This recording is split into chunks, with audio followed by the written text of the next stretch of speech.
this is just too wholesome. I'd like things to go back to the good old days, but I think this might be a little bit too far. Ozzie and Harriet. Yeah. No. Yeah. They had a guy that acted in the show. He was also in Hazel. And speaking of Hazel, Ted Key, the cartoonist from Hazel, has a birthday. He was born in 1912.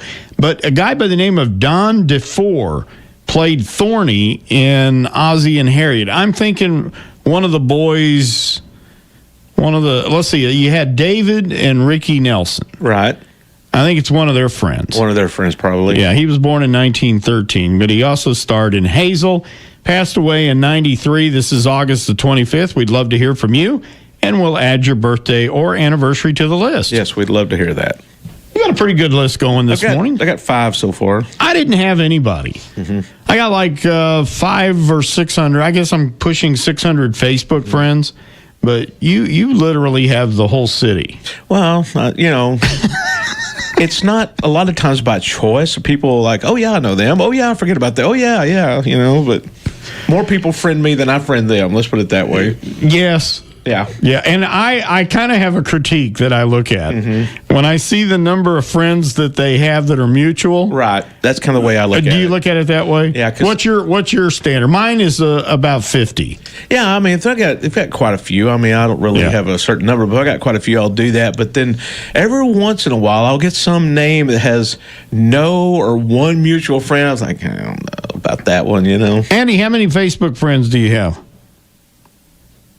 I had a little trouble finding my pedal there. Let's see. I've got probably, 400. Not very That's much not bad. in the scheme of most people. Yeah, that's not bad at all. All right, let's see. What do we have? Already 6:37 this morning. It's a Tuesday. I don't know what's all going on today, but lots of interesting things. Well, we had a big night last night. You did. Let's talk about last night. Wow. We had the Booster Bash took place last night, and we had our annual 2-hour talk about football, and it was so much fun. Darby was there, Matt was there, and then we had Jeff Horn come on and give us some great memories about his kids and Tucker and Raider and then Welker, who's coming up. Yeah. Then we got to hear from Jack. Of course, he's crazy, and we had a great time talking to him, and some great memories also from Mike Morrison and Cody Hughes chimed in, and so a lot of folks come by. And the coaches, what was really funny is that our coaches are some of the best coaches around. Some great guys. They don't really want to get on the air and talk, but they were patrolling the area in case they needed to fill in the blanks. They were throwing in names and stuff. So that was kind of cool getting to see those. And then we packed up and went across the street for the Booster Bash, and they had a really neat way they did it last night. They put tents out on the track and on the field, and people were walking around the track, and you could sign up for silent auction items and things like this to help out with the each organization. And then you got to see all the kids, talk to everybody, and then after that, we called everybody to the stands, and they brought all the athletes, they brought the cheerleaders, they brought the Bella Blues, the band was there. I mean, everybody was there out on the field. They brought them all out, introduced different one of the kids, introduced the coaches and stuff like that. And I mean, me and Matt had a blast getting to introduce everybody and do talk. Got to help out with the Booster Club. I mean, it was just a great night. There was probably, I would say, around 2,500, 3,000 people there last night. I mean, it was huge. The crowd was huge. The stands were full. And now, did they spread out nicely for the coronavirus? No, there was no spreading. But there was a few people wearing masks. And Sonny Cruz got up and he gave the COVID protocol. Oh, for everybody. And, he told everybody what was going on and stuff like that. And but I mean, it was just a nice night. I mean, because I think everybody is so ready to get back to doing something for a change, and it was just so nice seeing everybody out last night. And I cannot thank the Booster Club enough for inviting us to come out and be a part of things, and plus all the great feedback we got during our 2-hour broadcast. It was just incredible. So thank you guys so much for that. It was a good night. Looking forward to Friday. Oh yeah, right around the corner. Here's a website you need to remember: StanleyFordEastland.com. At Stanley Ford in Eastland, we are making it easy for you to choose the car that's perfect for you. Go to StanleyFordEastland.com, where we have over 600 used cars, trucks, and SUVs to choose from, plus our phenomenal selection of new Ford vehicles. Visit our website at StanleyFordEastland.com, or you can come see us at 1308 East Main Street in Eastland, Texas. Stanley Ford, your car dealer for the cross country. We love you, Texas.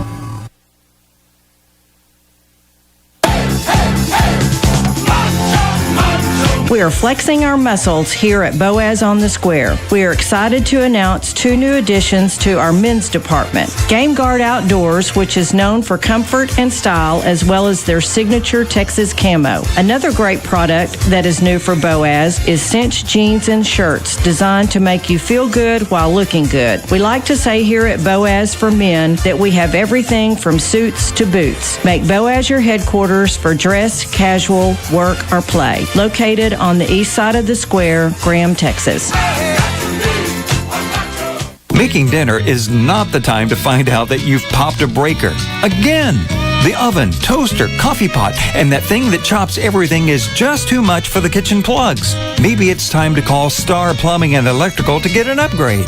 Breakers to bulbs to plugs that work when you need them, Star Plumbing and Electrical can make it happen. Part of the Star family of companies, they'll be quick, clean, and affordable. Call them right now. 940-549-7686. 940-549-7686. TSBPE license 38333. TECL license 34833. Graham businesses have struggled, adapted, and continued to serve this community during the COVID pandemic. The Graham Chamber of Commerce exists to support, promote, and encourage local commerce. We are so thankful for our strong membership base and amazing community support, and we are proud of our members. If you are looking for a partner to help promote your business, provide you with networking opportunities, assist with educational resources, training opportunities, and more, please contact the Graham Chamber of Commerce at 940-549-3355 or visit our website at www.grahamtexas.net. We offer flexible payment schedules and a tiered structure to ensure that you can find the best fit for your business. We also welcome people to join as an individual member, which helps to support the chamber and support local commerce. Hello, this is Michelle Graham with your FCA Scripture of the Day. Proverbs 17:14. Starting a quarrel is like opening a floodgate, so stop before a dispute breaks out. Father God, remind us that quarreling and arguing is never the answer. Help fill all of our words with your love and with your light. In Jesus' name, amen. This is Coach Paul Johnson with Big Country East FCA. If you would like information on what I do with FCA and how I can help your school system, or if you would like to be a part of FCA and the vision of FCA, feel free to call me at 325-660-2347. That's 325-660-2347. God bless. Have a great day. Hey, I need to make a prayer. I'll tell you, a good friend of ours, Rick, you know Bernie McPartland. He's our voice behind the scenes, does a lot of stuff. This morning, he's being prepped as we speak for surgery. Oh, goodness. Very serious surgery. And he's been battling a couple of conditions, and this one's it's pretty serious. Definitely need to be praying for him. And so I want to take a few seconds and pray for Bernie. I know he probably can't listen this morning, but he normally listens all the time and helps with promos and stuff and makes things happen behind the scenes. He used to be the morning show voice of KCBI radio for years. Oh, wow. Years and years and years. And I worked with him for about 3 years, and he had decided to retire about 3-4 years ago, and then all of this starts happening. Oh, wow. So anyway, let's pray for Bernie. Father God, thank you for this day, and I just ask you to lift up Bernie and Anita as Bernie's going through this process this morning. I just ask that the doctors are guided and directed, and their hands are used through you, Lord. We just love you, and we trust you, and we always turn everything over to you, because you are the great healer. And Lord, you know what needs to be done in this whole process, and we just need to trust you. We love you, Lord, in Jesus' holy name.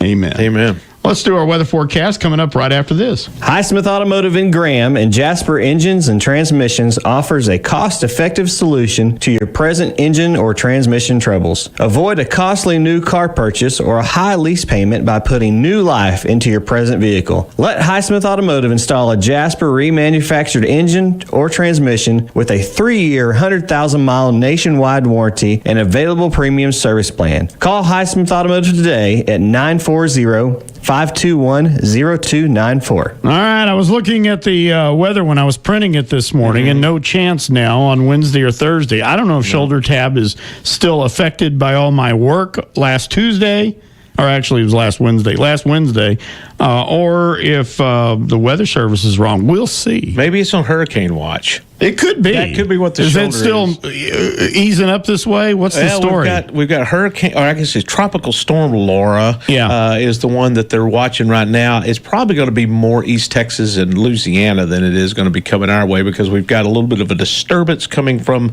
the northwest. So we'll see what it does. But then you got Hurricane Marco right there behind it. So we could have a 1-2 punch in the next few days.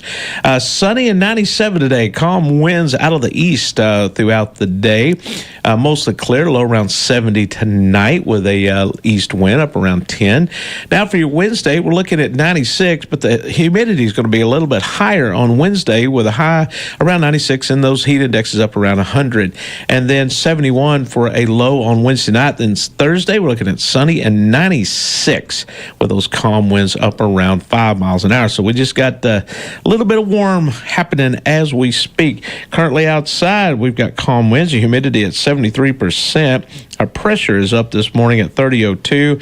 Our sun rise this morning at 7.04. Our sun set tonight at 8.07. It's really backing up. And the temperatures around the region, the cool spot, well, actually here in Graham for a change, 66 in Eastland, Breckenridge at 68. It's 65 here in Graham. PositiveRadio.net. Our name says it all. Y100 B104.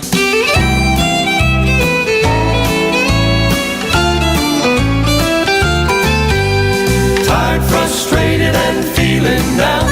The end of the day has you wearing a frown. Your troubles have doubled, and brother, what can you do? Here's a little advice, pound for pound. It's guaranteed to bring you around. From an old sob story to a brand new point of view. Count your blessings when you're feeling blue. It's surprising what a little bit of counting will do. Count 'em when everything goes wrong. Soon you'll find yourself singing a song. Count 'em whether they be big or small. You just might find trouble counting them all. All your problems will simply fade from view if you just start counting your blessings.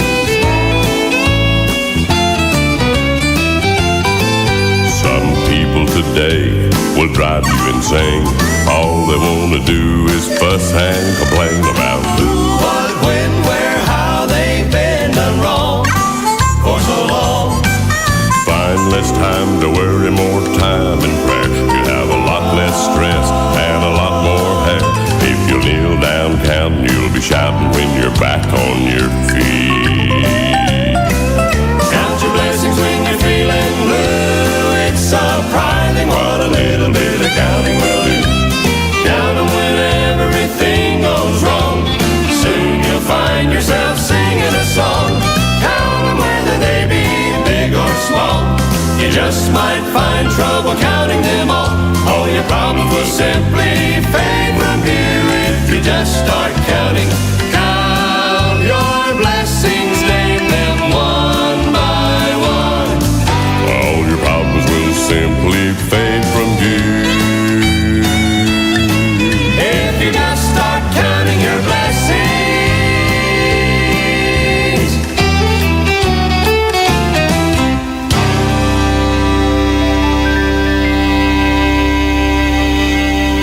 Well, we're going to get Dr. Bob's spot here changed up pretty quick. We got to get him to say the 2020 Reader's Choice Award. That's right. He is the man.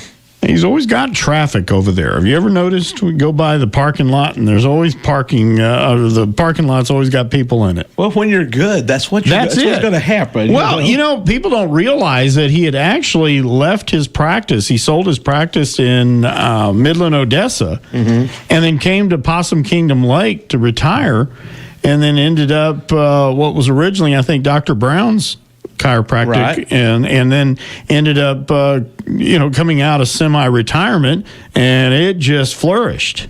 Yeah, what's funny is you watch people walk in all bent over and everything. They come walking out straight. Oh yeah, they got that little Dr. Bob strut. Yeah, when they come out, they feel a lot better. Yeah, exactly.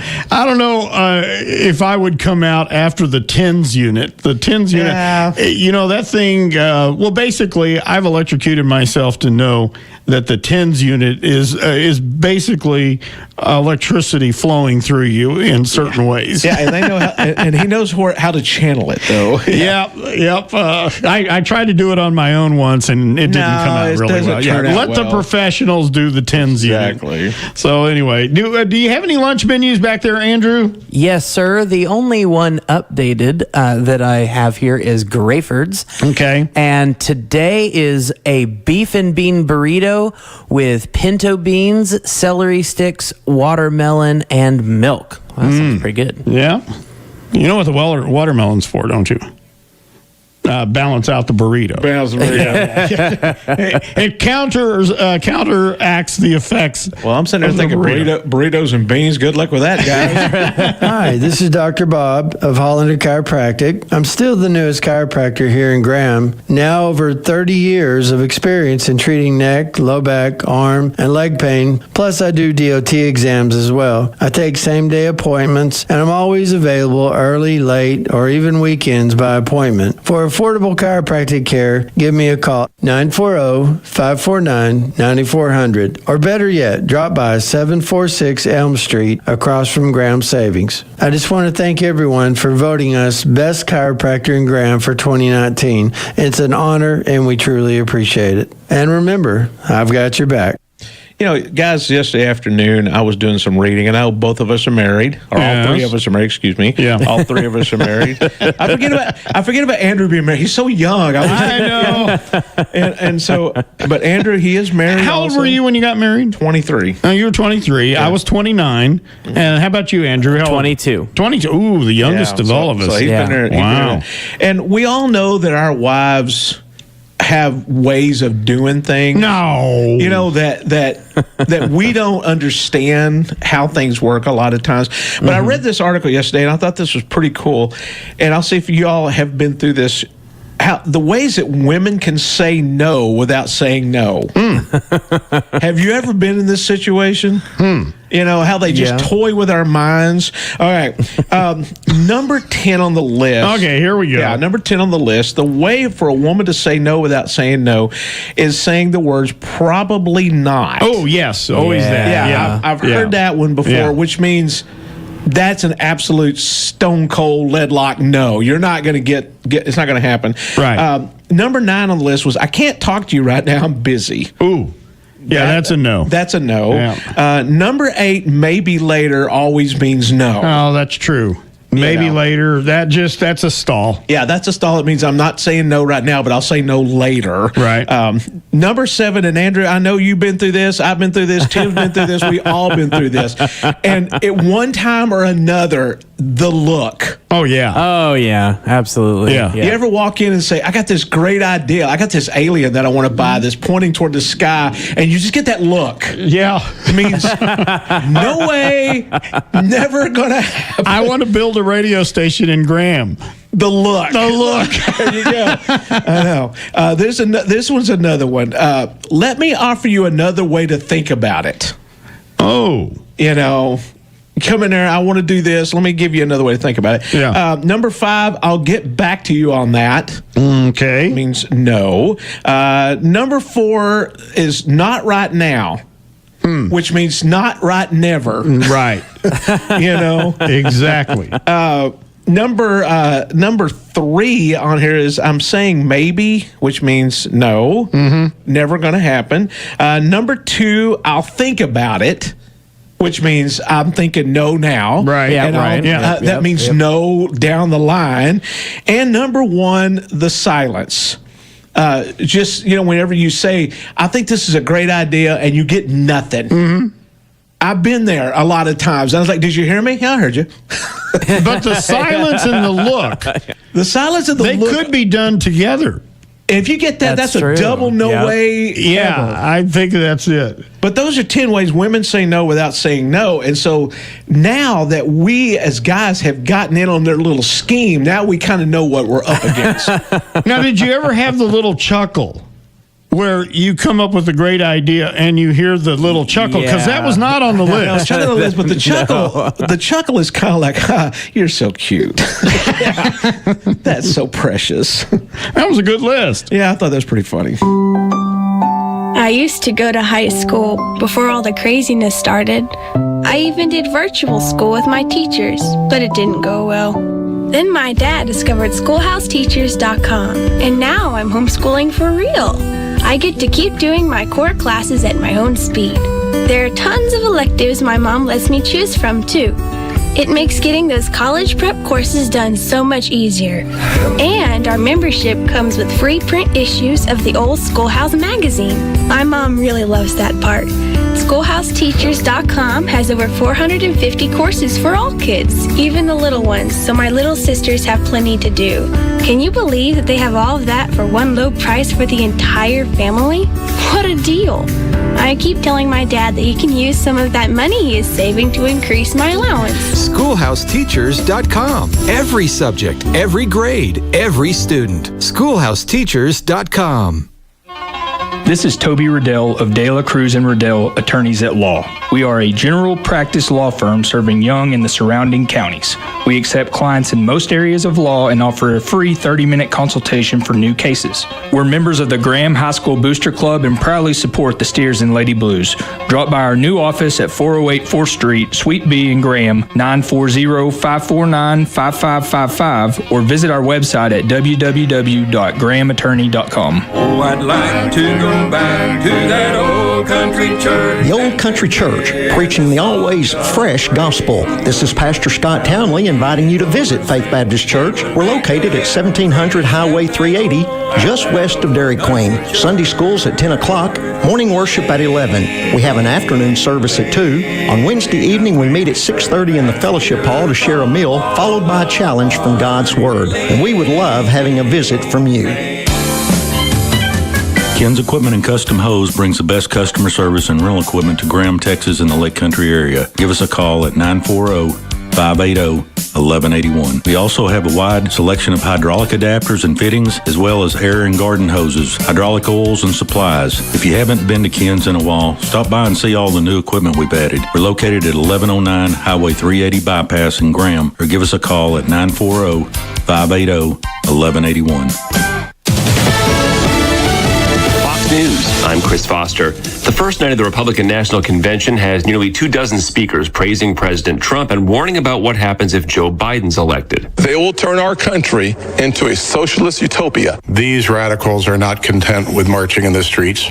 They want to walk the halls of Congress. South Carolina Senator Tim Scott and Mark McCloskey, he and his wife face criminal charges after pointing guns at Black Lives Matter protesters outside their home in St. Louis. Another night of protests and fires in Kenosha, Wisconsin, over the police shooting of Jacob Blake several times in the back as he tried to get into his SUV with 3 kids inside. His cousin Herman Poster tells protesters, I can feel you guys' anger and pain. I definitely can, but let's just try to keep the city, quiet tonight. You know what I'm saying? He's trying to pull through. He's listed in serious condition. America's listening to Fox News.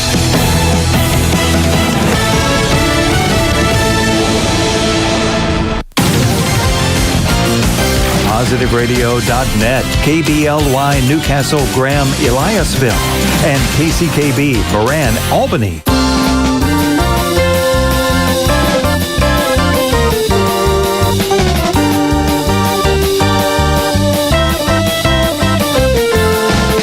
Well, we can start the show now. Yeah. Not because of this theme song of Let's Make a Deal. Brian Ray said good morning. Brian's here. It's time to roll, man. let's see. Crystal Davis tuning in this morning. Crystal. Hi. If you go to our Facebook page, that's positiveradio.net, and you can also communicate with us. That's right. We'd love to hear from you. Isn't that neat how that works? That's pretty cool. I think we said that together, didn't we? Yeah. Well, Monty Hall's birthday was today. He was born on this date in 1921. He, of course, the game show host of Let's Make a Deal, passed away in 2017. Wow. Now, our own Dr. Robert Jeffress was on Let's Make a Deal. Oh, very good. He was a giant banana. This is a true story. Wow. Him and his friend Mark Lavorne and their wives decided to go to, I guess it was Hollywood. Hollywood, yeah. Yeah, it would have been in Hollywood. And they decided to get on the show. Now, they actually have cartoons, the characters, and they have other stuff. Oh, yeah. And I don't know which one of the family or friends said that you would look good in the banana, so that's the outfit he took. So, yes, and he claims that every once in a while, the Dr. Robert Jeffress banana episode of Let's Make a Deal will show up, and someone will record it and send it to him. Oh, that's funny. I remember so well when I was a kid, my grandmother's purse, all the junk she had in it. My granddad would always say, well, in case she meets Monty Hall on the sidewalk, says she'll get $200 for something. Yeah. Do you have an orangutan tooth? Yeah, I'm sure she would. Yeah. All right. Andy, did you ever watch Let's Make a Deal? That's one of the few old game shows that we did not watch, but we love watching those old ones like Match Game or stuff like that. We love watching those. A lot of those TV shows are running them. Now, I don't see Let's Make a Deal as much as I see like Match Game and Jeopardy. The old Jeopardies come around every once in a while. Well, Let's Make a Deal is on now. If you, in the afternoon around 2-ish, I think, it's on before... Oh, it's on like the Channel 3 out of Wichita Falls. Oh, is it? Yeah, and Wayne Brady is now the host of it. Oh, who'd he play for? Wayne Brady was the guy that was on Whose Line Is It Anyway on ABC for a long, long time. Okay, I thought he was a sports guy that went into... Okay. No, he was an improv comedian, and so now he's doing Let's Make a Deal. And I saw Wayne Brady one time in Vegas. Super nice guy. Is he? Yeah, he stood at the back door and shook everybody's hand on the way out. But now he is the host of Let's Make a Deal. Very good. All right, you ready to do a weather forecast? We can. Weather being brought to us by Highsmith Automotive. Oh, I messed up. I'll tell you what. Go ahead and do this, then I'll get it fixed back up let's again. make that happen. All right. All right. Hey, what is it, Andy? I mean, both of us this morning. One of those days. One of those days. You're just standing there. Standing here. I'm not this is why I don't touch buttons. You're next, buddy. That's why I don't touch buttons. Sunny and 97 today. Calm winds will be out of the east today, around 5 miles an hour. Mostly clear with a low around 70 tonight. We'll see those east winds continue to blow out of the around 5 to 10 miles an hour. Then on your Wednesday, it's going to be sunny and 96. We're going to see the heat index is up around 100 and calm winds continuing out of the east. On your Wednesday night, we're going to drop down to 71. And then on Thursday, we're going to see 96 for a high and sunny skies. Currently outside, winds are calm. The humidity at 73%. The pressure at 30.02. Our sunrise is right about now. Our sunset at 8:07 tonight. And temperatures around the region. Eastland coming in now with 64 degrees. Breckenridge 68 and Graham at 65. All right. And also, we have to say good morning to Stacy Graham. She's already chiming in today. Hi, Stacy. Your vehicle is a smart investment. And did you ever stop to think about what you could do with the money you save by not trading your vehicle in every few years? There are family vacations, college for the kids, and of course, retirement. So even if your engine or transmission fails, there's the money-saving option of keeping your car, truck, van, or SUV running like new. Ask us about the remanufactured products from Jasper Engines and Transmissions. They're backed by a 3-year, 100,000-mile parts and labor nationwide warranty. It's a smart investment. Call Highsmith Automotive today at 940-521-0294. Okay, before we get to our Today in Texas history, You know, my son's raising honey, and he has promised you the first batch. I'm looking forward to this. All right. He says it's not quite ready to be done, that he's also got to do the filter. He did want to know, do you want some of the wax put in it as well after it's all Brian ready to is such send a nice guy. Yes. I tell you what. Yeah, he's pretty cool. Now, I told him, I said, well, we could go over there and you know, just put a cup in, see what happens. Find an old mason jar. Yeah. And he said, no. If he's sending it to Rick, he's going to do it right. But he also he's started this about a year ago, wasn't it? When he bought what do they call them? The hives? The beehives, yeah. And boy, he's got a really good setup too. So these bees, they're kind of okay, do you know where the Llano River comes into Kingsland? Sort of. Okay. Yeah. And then there's a little town called Granite Shoals. It's right before you get to Kingsland coming from Marble Falls. So the beehive is on his father-in-law's property, which is kind of close to Granite Shoals. So these bees are really close to lakefront property. And then on the other side of them, not very far, is a huge strawberry farm. So now, that's where they're getting their, I'm just saying these bees look A, fat, and B, happy. I would think so. Maybe about big old strawberry farm. So anyway, we're looking forward to this batch of honey. Because I'm ready to shift gears and start using it. Pretty cool. All right. Well, researchers suggest that honey is more effective than many over-the-counter medicines for coughs and colds, blocked noses, and even sore throats. Researchers have said that the substance is cheap, readily available, and has virtually no side effects. Doctors can recommend a suitable alternative to antibiotics, which are often prescribed for such infections, even though they are not effective. The scientists say that the University of Oxford study the upper respiratory tract infections like the nose, throat, voice box, large air passages like bronchitis and stuff, and the lungs. There's evidence that honey being used, especially in children, although the NHS, what would that be, National Health Service? Probably so. Who knows? Anyway, they warned against giving it to the ones that are in danger of botulism. Oh, wow. Really? I guess. It's been long used as a home remedy. Now, I remember the hot toddy. Oh, yeah. The honey lemon and a little bit of Jack. Is that what it was? Yeah, my grandma. No, my family was cheap. It was Jim. Oh, okay. Yeah. I remember my grandma making that stuff, and she'd throw a little peppermint candy in it too for flavor. Oh, really? Yeah. You know, it actually honey is biblical as far as using, because David, back in the Old Testament, gave his soldiers honey and bee pollen before they would go to war. Okay. So it is actually biblical. Well, there's no specific description of what manna is. And, for 40 years, that's all they got. I'm thinking that they were peanut butter sandwiches with honey. They could have been. You think? I can tell you what. I would have rather have had that on a daily basis than some dry bread sitting on a plant. Yes. Yeah.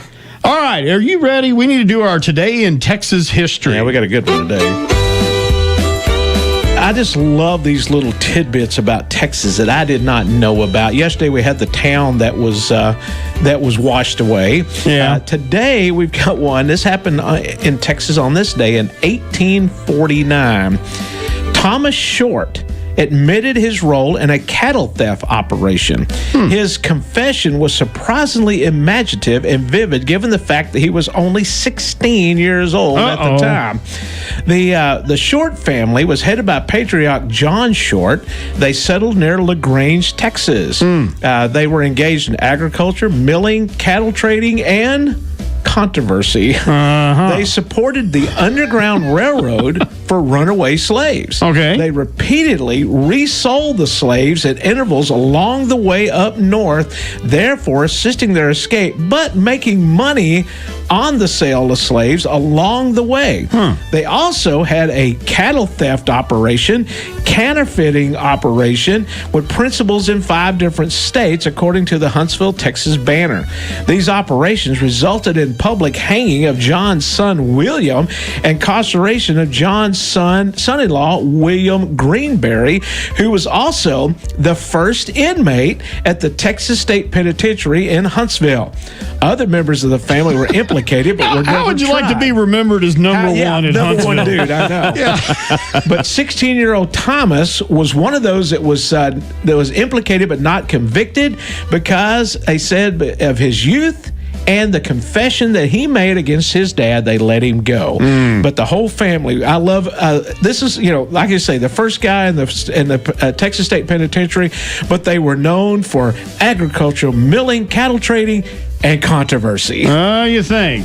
LaGrange, that's that Yes. little Texas town. That's right. Yeah. Little ZZ going on there. Oh, speaking of which, I've got something to say about them today. Very Yeah, good. they're in Today in History. Excellent. Bring that up in a little bit. Here's a website you need to remember: StanleyFordEastland.com. At Stanley Ford in Eastland, we are making it easy for you to choose the car that's perfect for you. Go to StanleyFordEastland.com, where we have over 600 used cars, trucks, and SUVs to choose from, plus our phenomenal selection of new Ford vehicles. Visit our website at StanleyFordEastland.com, or you can come see us at 1308 East Main Street in Eastland, Texas. Stanley Ford, your car dealer for the cross country. We love you, Texas. With all the financial headlines, are you wondering if your retirement savings will last? The market's ups and downs can keep you guessing, especially if you're approaching retirement or considering it. Hi, I'm Edward Jones financial advisor Darby Brockway. If you have more questions and answers about what's next, let's work together to help ensure you're prepared for your journey. After all, retirement isn't the end of the trek, it's a new beginning. Stop by my office at 603 Elm Street, Suite 201. Edward Jones, Making Sense of Investing, member SIPC. Andy, Rick, and Tim's the Wake Up Call.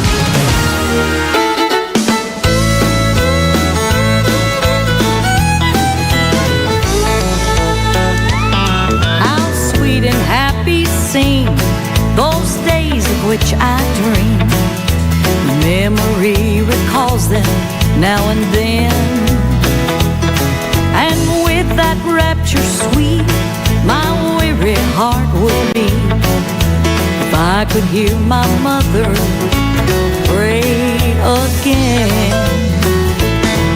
If I could only hear my mother pray again. If I could only hear her tender voice as then. So glad I would be, would mean so much to me. If I could hear my mother pray again.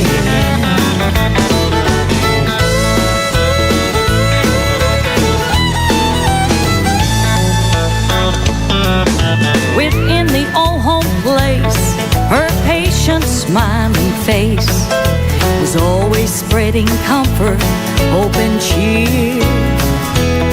And when she used to sing to her eternal King, it was the songs the angels loved to hear. Now her work on earth is done, and a life crown has been won, and she will be at rest with him above. And some glad morning she, I know, will welcome me to that eternal home of peace and love. If I could only hear my mother pray again. If I could only hear her tender voice as then. So glad I would be, would mean so much to me. If I could hear my mother pray again. How happy I would be, would mean so much to me. If I could hear my mother pray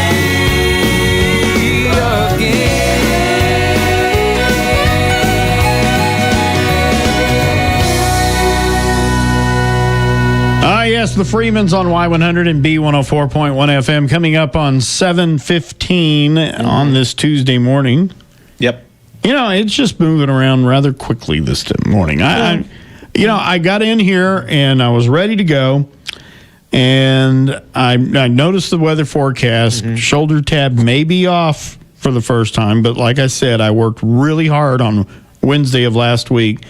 But I noticed when I was doing all the paperwork that we're already at Tuesday, and our first Friday night football game is like really 3 days away. Yeah, it's here in a hurry. I mean, because we were talking about last night during a football show that isn't it crazy how that we have the 2-hour football show, we have the Booster Bash, and then 2 weeks later we're getting ready for the playoffs. Yes. I mean, it's just amazing how fast it goes. And with school starting, I know a lot of schools have already started. Graham will be starting next week, and so it just flies once you get here.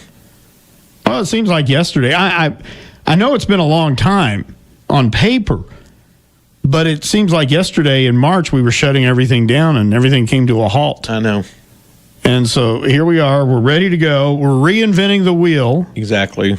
And looking forward to a whole new way of doing production and everything else. And Andy he's going to be going on the road with us too. All right. Yes, sir. Looking forward to it. Andy's going to be taking up some responsibility between, he's going to be like a borderline engineer. Now, he will be engineered when I get him certified. He's been studying. He actually came up yesterday. He came upstairs yesterday, and he goes, I got a question about the frequency range for the STL. All right. And see, I would be standing there going, and what language are y'all speaking? I'm not bilingual. I don't know what y'all are doing. Well, one of these days I'm going to teach him the schematic codes, because if you get the basics, there's probably 10 basic codes. The resistor, the capacitor, voltage, and antenna. Those codes, once you get those down, everything else is pretty simple. You lost me at schematic. Which actually, you remember, I don't know if those of you who are listening on the radio or watching on Facebook, you showed us a part, what was it, a month ago? Oh, the resistor. It was a fuse. A fusible resistor is what that was. Paperclip. And I just learned about resistors yesterday, and that was what they had, that little thing there. I was like, oh, that's what Tim was showing us from what went down, and I still don't know how you found it. Well, see, there's only like about 1,000 of them in there. Yeah. You walk in there, it's like, oh, that's the one that's messed up. That's the schematic. See, I'd have to change all of them out. Okay, let me look at it. Let me throw it to you this way. I'll make it real simple. Let's picture the square. Okay. And let's say that the voltage is running from here on 4th Street, 4th and Oak, and running down Oak Street, and all of a sudden it hits the stop sign right there. Now, my problem is over on 2nd Street. So the way I look at a schematic is if I don't have the voltage at 2nd Street and I have it at 4th Street, then it must be at 3rd Street. Does that make sense? Yeah, but they got stop signs, so you can actually see. That's not the point. And I walk in there, I don't see the stop sign. In this crazy pandemic, there's a faster route to an Associate of Arts degree. NCTC's Bowie and Graham campuses even have 4 new types of online and on-site courses to keep you safer. In as little as 18 months, you can graduate saving lots of money and time. Enroll today for fall. Call 940-251-0701 or see us online at 2020.nctc.edu. For the perfect gift for a bridal shower or a wedding, we at Jordan Pharmacy are here to help you. You can choose a gift right from their selections. Choose the amount you want to spend. It's so easy. There's no scanning, and we will wrap your gift for you and get it delivered. Come see us at 1332 Highway 16 South, Graham, Texas, or call us at 940-549-1011. This is Andrew Jonas from the Hillside Church of Christ with your daily dose of Scripture. This week we're in John chapter 3, verses 22 through 36. Today's verses are 25 through 27. Therefore, there arose a discussion on the part of John's disciples with a Jew about purification. And they came to John and said to him, Rabbi, he who was with you beyond the Jordan, to whom you have testified, behold, he is baptizing, and all are coming to him. John answered and said, a man can receive nothing unless it has been given him from heaven. We see that Jesus comes into Judea in verse 22 and is baptizing, and John is sort of near to him and also baptizing. And here it seems that there's some contention that this brings with John's disciples. And they come to John and say, he's now baptizing and everyone's coming to him. He's taking the focus away from you and what you're teaching. And here in verse 27, John's answer is, a man can receive nothing unless it's been given him from heaven. If Jesus is now receiving all of these disciples, then that's God's plan. If by Jesus baptizing, more are coming to him and less are coming to John, then that's a gift from God. And he's not worried about Jesus taking over his territory. Jesus is the Messiah, and it is now time for the world to focus on him and his teaching, and John can step back and let the plan of God do what it was designed to do. If you want to find a group of people who are living in agreement with John's response, a man can receive nothing unless it has been given him from heaven, then please come and find us at the Hillside Church of Christ, Sunday mornings at 10, Wednesday evenings at 7. Hillside, a church in Christ alone. Not many businesses can offer digging to dancing, but Mike's Westside Rental can. If you have a party or a wedding, Mike's Westside Rental has everything you need to make it the best event at a great price. Also, when it comes to making sure you have the right equipment to get any job done, Mike's Westside Rental has it all. No job too big or too small, and no matter what the weekend project is, Mike's Westside has the tool you need to get it done right. So visit any of the 3 locations in Graham, Weatherford, and Stephenville, or look them up on the web at mikesrental.com. From digging to dancing, Mike's Westside Rental has you covered. All right, 21 minutes after 7 o'clock, you're on the wake-up call. It's Andy, Rick, and Tim. And, Rick, we need to find out about today in sports history. What do you have? Oh, you want some music? Some music. Yeah, I forgot to push that.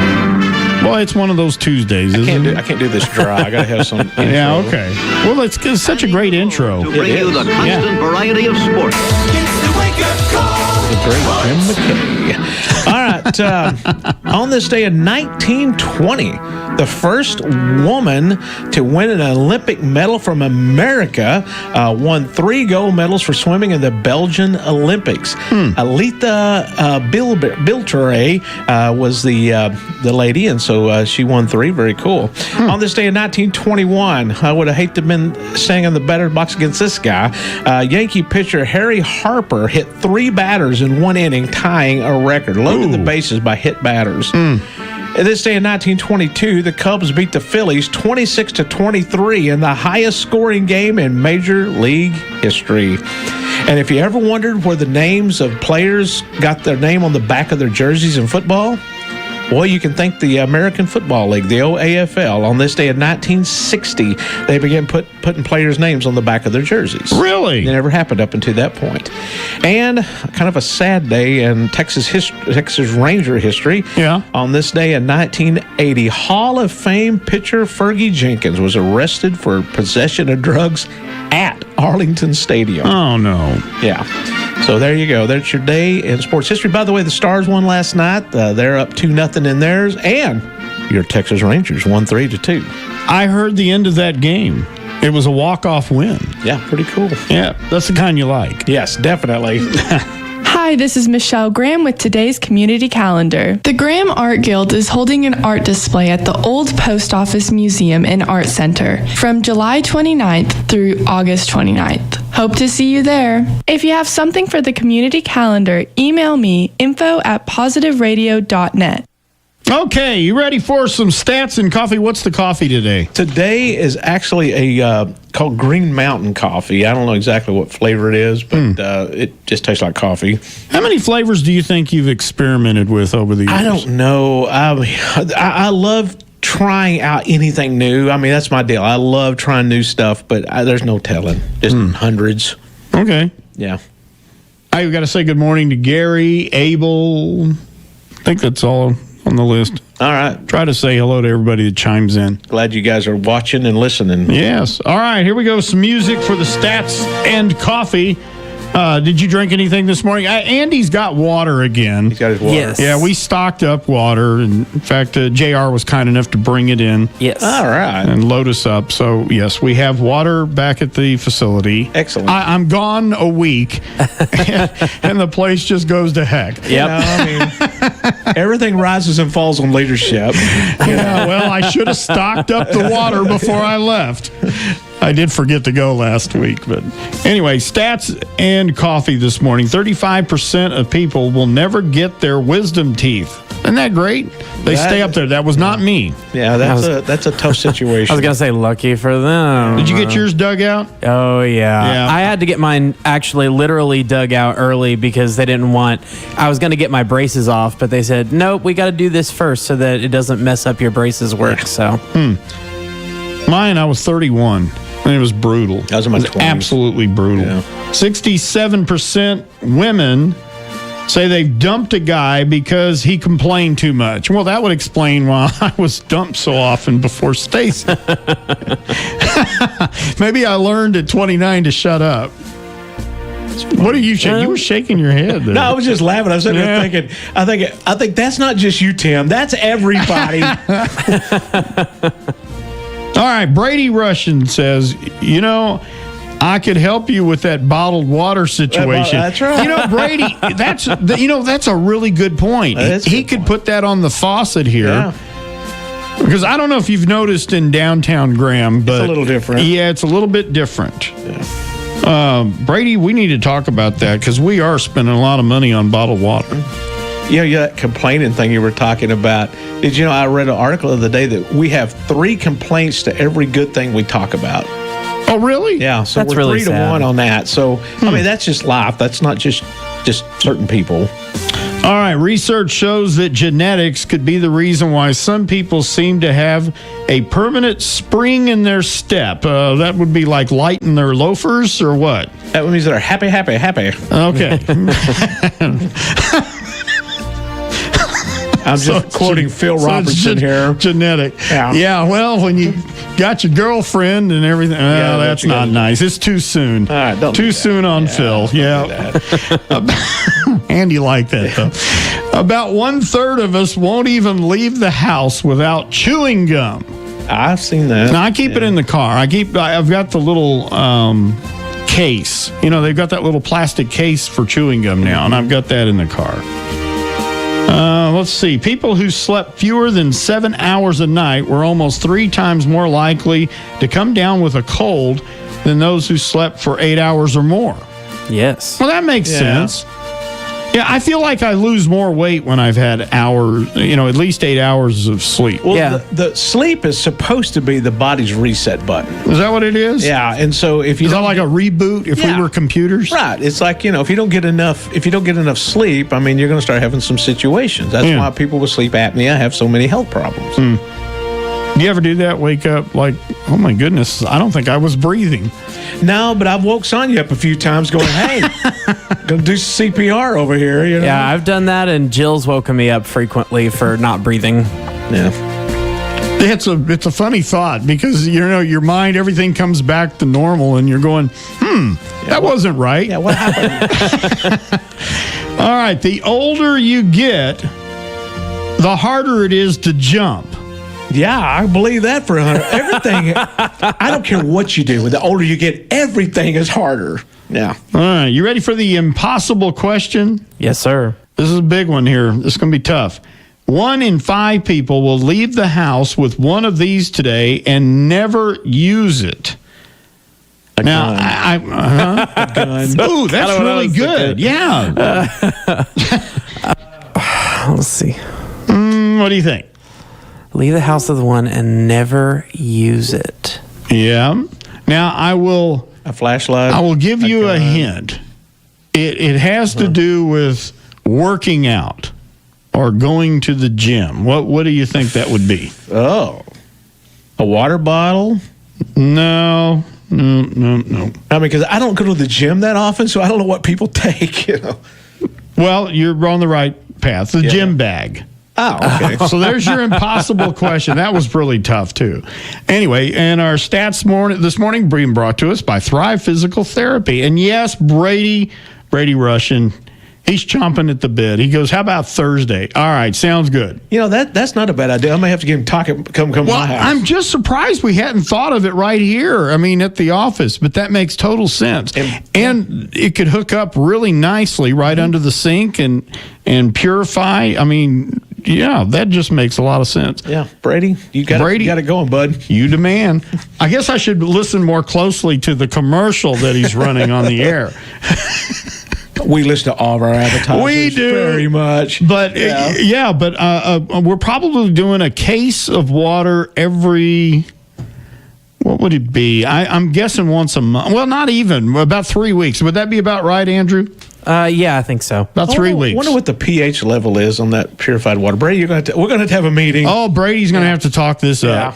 But great idea. Social distancing doesn't mean you have to suffer in pain. Thrive Physical Therapy is open and ready to help you feel better in a safe environment. If having your therapist wearing a mask frightens you, we have tele-rehab available. Give us a call at 940-521-0800 to determine your best option. We are proud to have served Graham and the surrounding areas for 10 years. Thrive Physical Therapy, helping you do more of what you live for.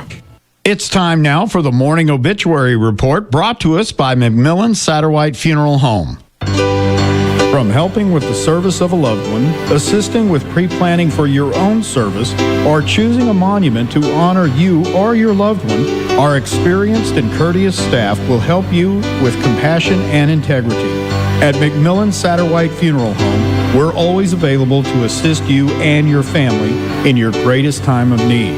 Visit us at Cliff Drive in the 380 Bypass in Graham, or you can call 940-549-3773. Gladys Hazel McQueen, age 90, formerly of McGargle, died on August the 21st in Abilene.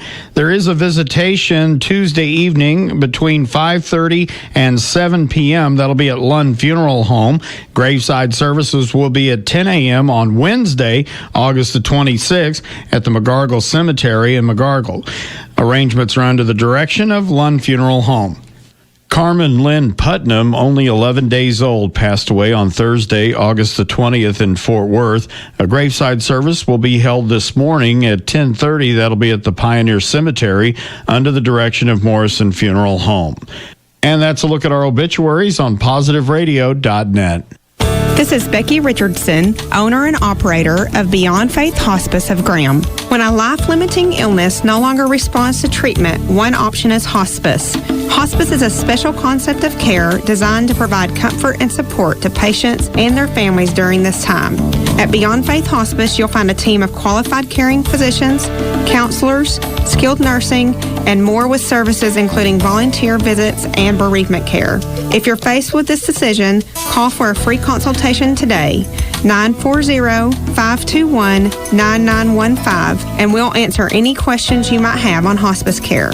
Beyond Faith Hospice, a step above believing that love makes the difference. I used to go to high school before all the craziness started. I even did virtual school with my teachers, but it didn't go well.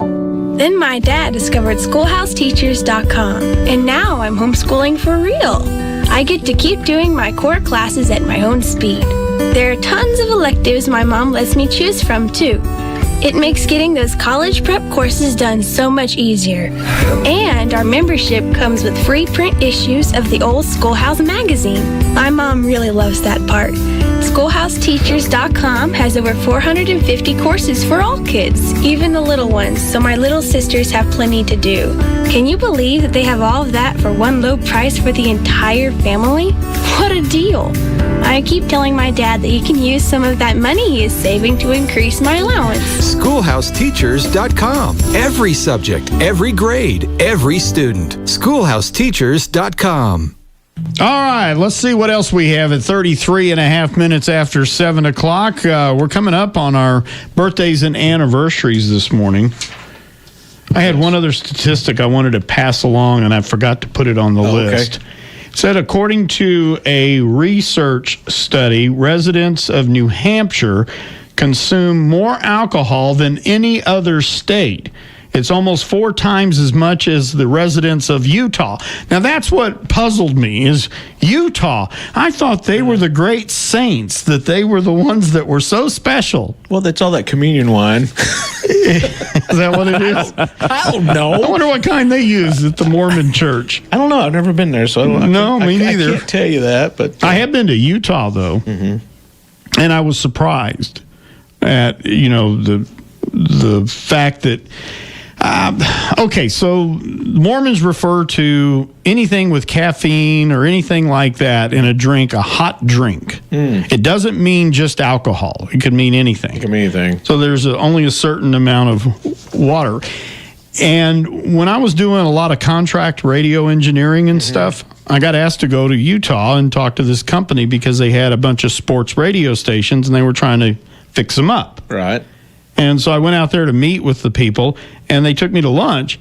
And I noticed that one of the guys had a Diet Coke, and the other guy had something else. And so I was asking the engineer that I was working closely with, I said, what's the deal with him? And he goes, well, it's kind of like the Baptists that smoke cigarettes. Oh, I thought, oh, okay. Yeah, well, I got you. Yeah, I got you. So you got backsliders too. It happens, yeah. So anyway, I thought I'd pass that along. Utah had a freak snowstorm back in June. They said it's the earliest this ever happened.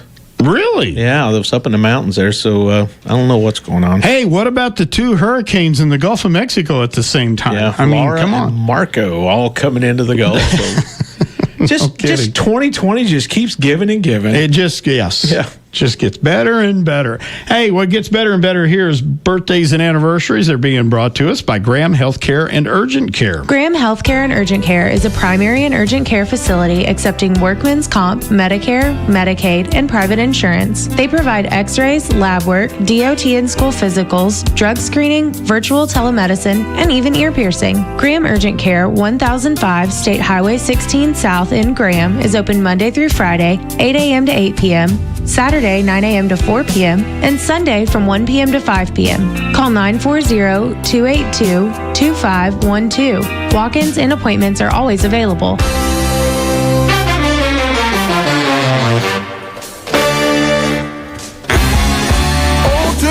All right, we got 6 birthdays for you today on the list. We want to wish Kayla Hillcrest a very, very happy birthday. Also, over there in the big city of Jean, Callie Pippin having a birthday. Tina Rogers having a birthday today. Also, Adrienne Foyt, along with Jean Martin. Jean is a wife of a good friend of mine, Eddie.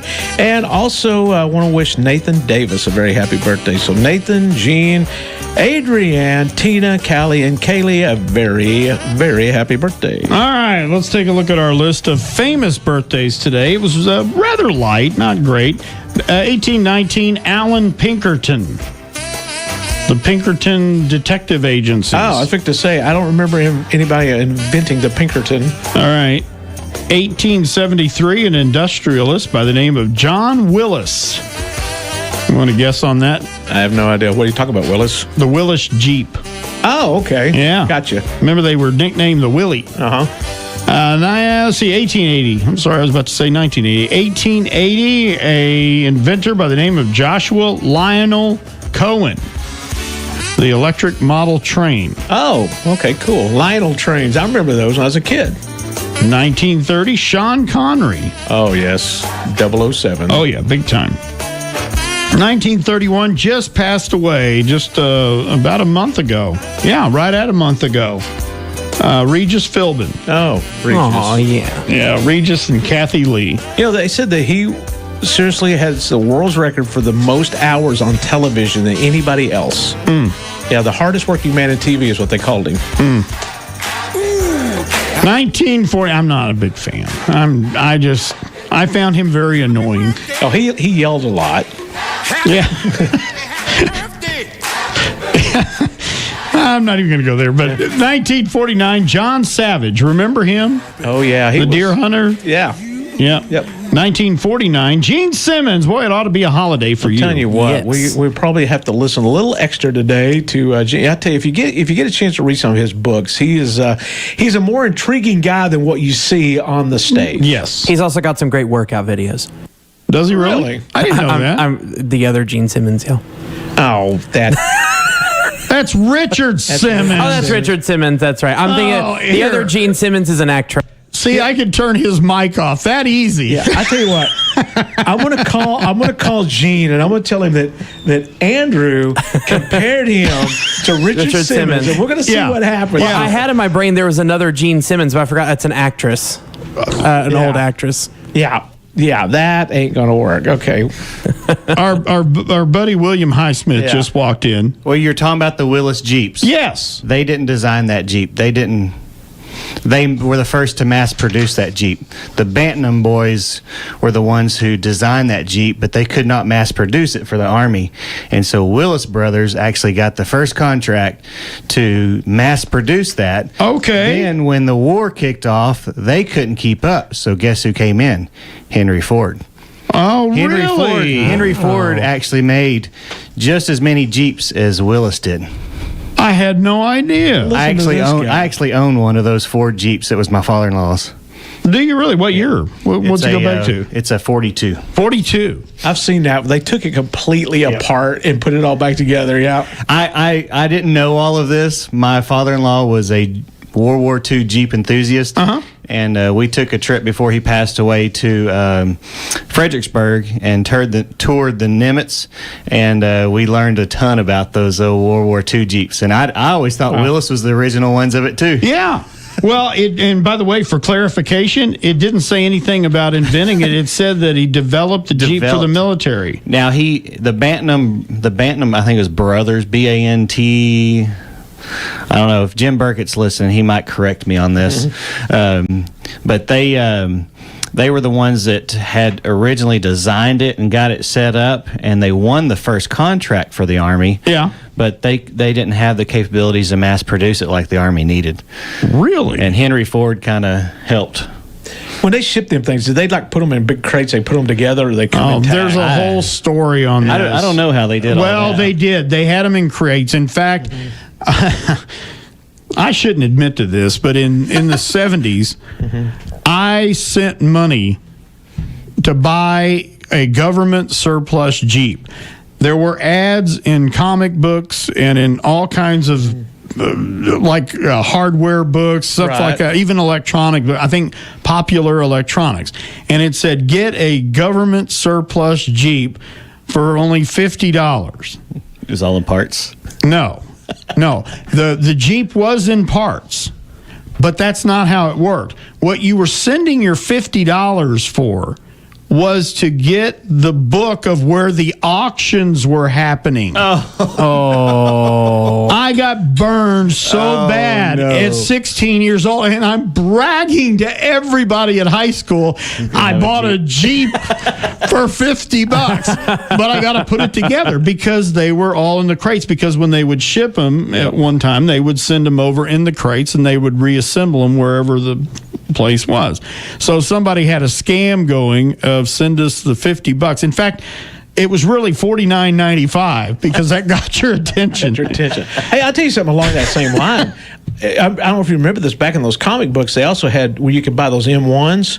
Okay. A crate of M1s for like $25, $30. Really? And I said something about it. My dad's like, are you out of your mind? You're not sending money to that. No. So I'll bet you it was probably the same thing, is that you could probably get a book that tells you where the auctions were. Where the auctions were. Yeah, that's probably what it was. But and no, and in fact, I had to give another friend's $50 back because I talked him into getting one too. And we both got our books, and he was pretty upset. I hooked him into it, so I gave him. Did you go to the auction? No, the auction wasn't even close. I mean, it was like in Arizona or somewhere where it was dry. Oh, okay. So, I like I said, I got hooked into it. So, a 16-year-old got burned, and I should have asked Dad. And when I finally fessed up about it, because Dad, he always knew what was in my savings account. And he goes, "Where's the missing $50?" And, I had to get something. Well, so I fessed up, and he goes, "Oh, no. And you were the smarter one of the family." Hey, it is what it is. Domino's and the Rotary Club of Graham are proud to bring you 2020's Duck Derby, Saturday, September 19th from 4:30 to 7 at America's largest downtown square. With your $5 duck donation, you'll be helping raise money for our community as well as receive a chance to win one of 4 prizes. The first place duck will receive a $5,000 Visa gift card. Second place will receive a $500 card. Third will receive a $100 card. And dead duck last will receive a $250 card. Come and enjoy free food, balloon artists, and live music, as well as help us break the Guinness World Record for longest line of rubber ducks. 20,000 at 2020's Duck Derby in Graham. Okay, we need to do our Rock Bottom Barbecue's off-the-wall news this morning. Rock Bottom Barbecue today, the special that I saw was the jalapeno smoked sausage. Yeah, I know. Man, it's so good. Now, he likes to put them in the wrap also. Now, I like to, even the jalapeno already has the cheese around it, but you could actually just really load it up inside the wrap. So today's the big day. I'm going over for the jalapeno cheese sausage, and they have to do the wrap and then have the cheese wrapped around it even on top of that. Well, I remember the first time I tried that jalapeno sausage. It was so wild. I went in there to get something. A friend of mine, they were having a funeral, and I went over there and got some food to take to the funeral. If you have to take a lot of food to somebody, this is a place to go get it. He walks out with a piece of sausage on some tongs. Said, "Here, try this." Why do you do that to me right before we get ready to take all this food out? Because I was like, that food ain't going to make it, because that was amazing. So if you haven't tried it, you need to try it. It is good stuff. You talk about Rock Bottom Barbecue. It really does. It makes a wake at a funeral, really something to look forward to. Yeah, because when you hear that Rock Bottom is catering it, all right.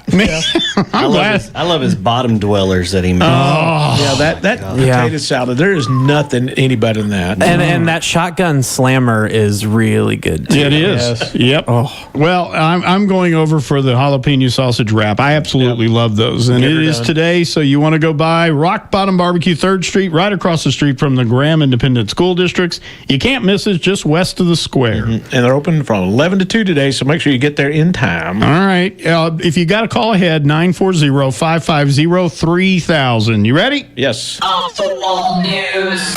Well, we've had a horrendous crime that has taken place, and officials at a zoo are desperate.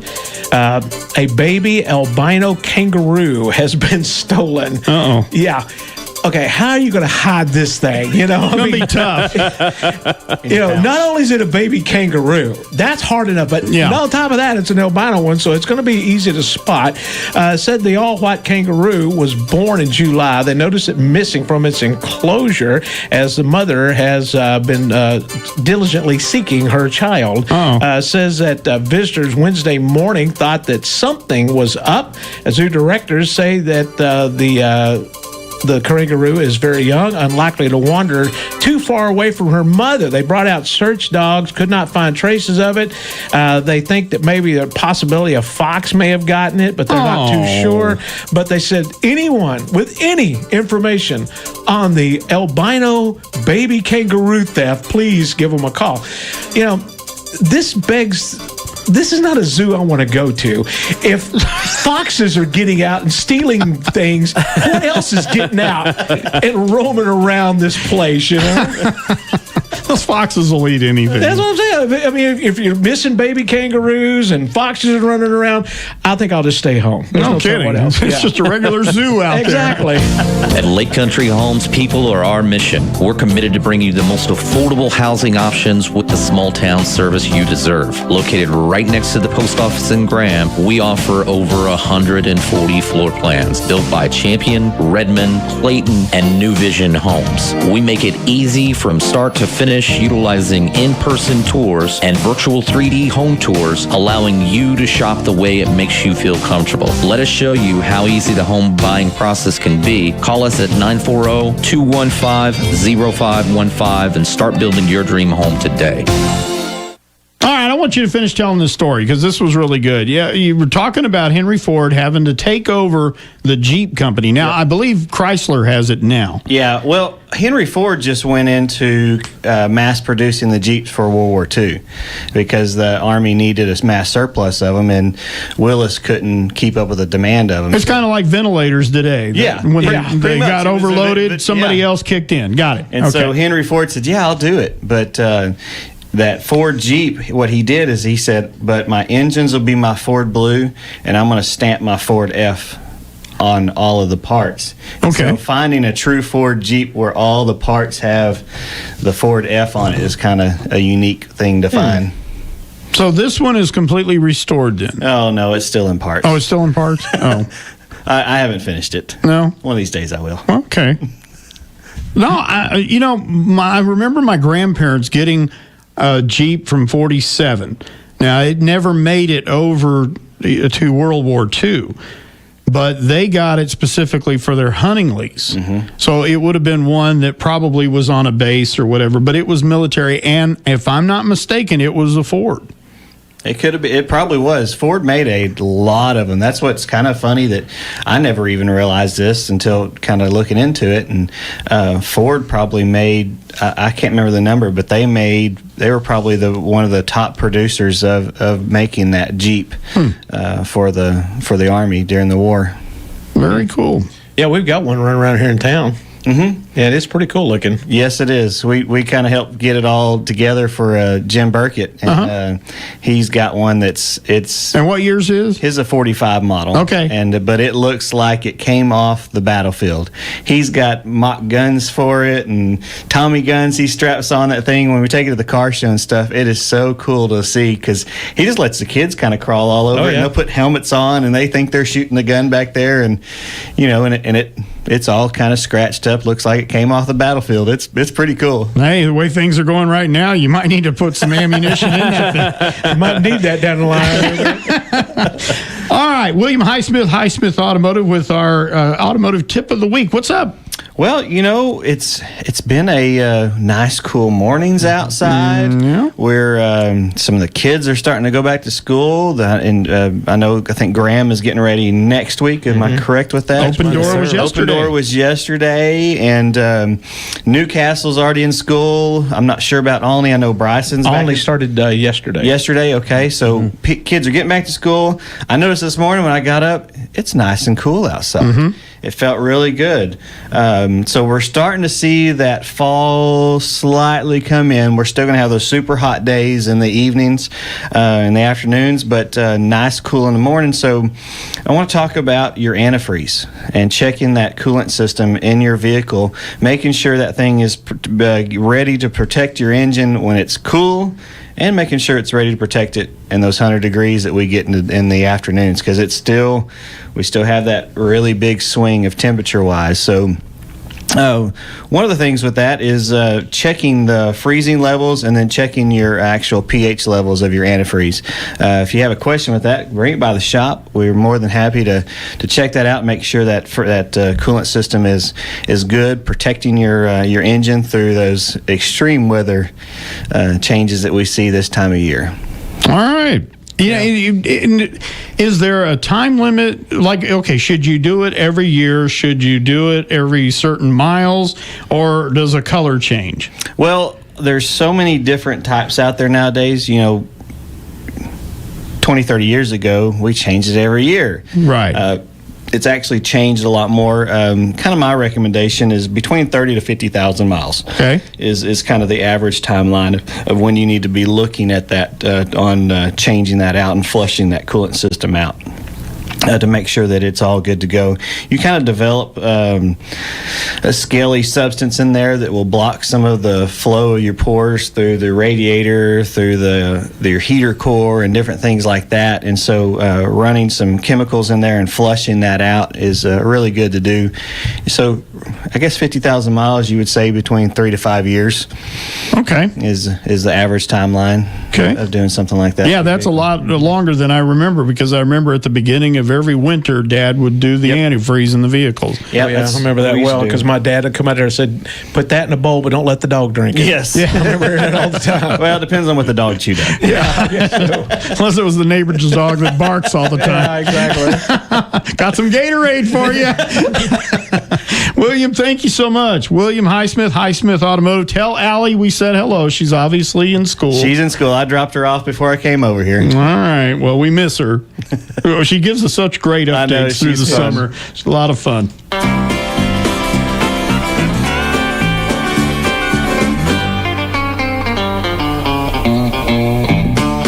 Laying up my treasures in that home above, trusting in my Savior's love, doing what I can for heaven's holy dove. I'm getting ready to leave this world. I'm getting ready to leave this world.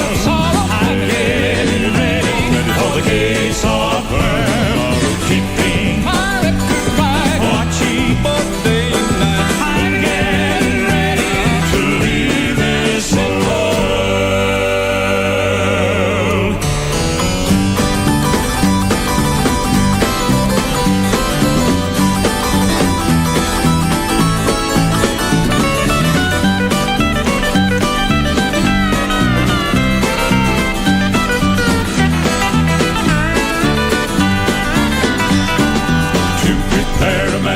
Jesus said I'll go.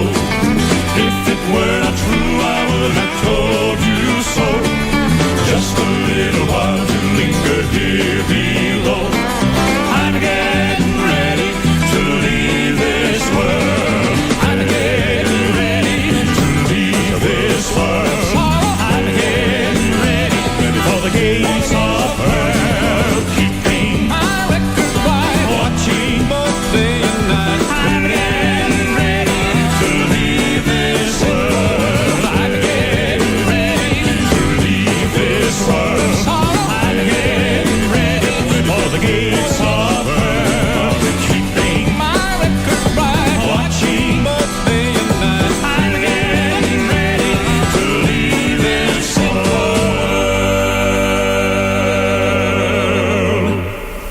All right, we have some Today in History for you this morning on Y100 and B104.1 FM.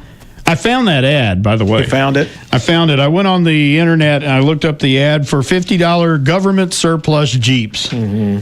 And there's the ad that I remember saying, oh, wow, this is a way to get my first car. I'm 16 years old, and Dad's making me work really hard to earn enough to buy my own car, so I'm going to do this instead.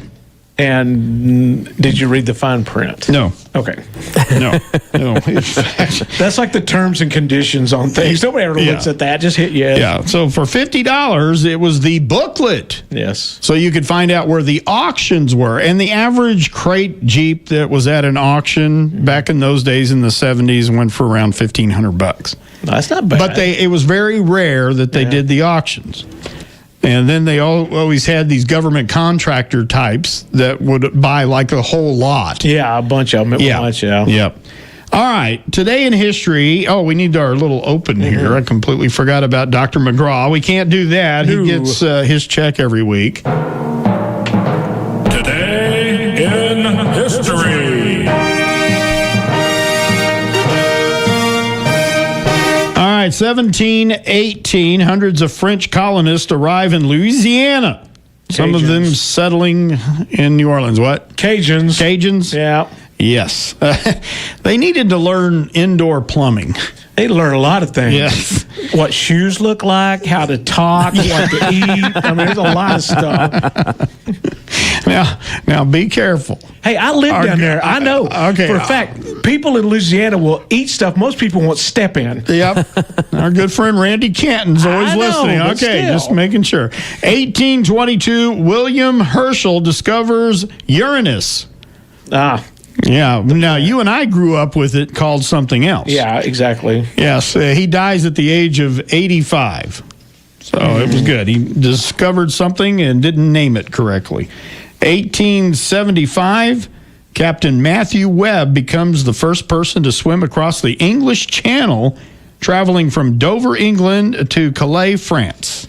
That's quite a swim. Took him 22 hours. Wow. 1916, the National Park Service is established under the U.S. Department of Interior. Wasn't Teddy Roosevelt the president, I believe that. That would be about right. Yep. 1981, Voyager 2's approach to Saturn discovers thousands of rings. Beecher. Yeah. That's right. That was the very first Star Wars Trek. movie. Yeah, Star Trek it's on a movie. Star Trek movie. Yeah. Did you like that one? Yeah, I liked it. Yeah. I have to be honest with you. My favorite of the whole series is the second one, The Wrath of Khan. Yeah, it was a great one. I like that one.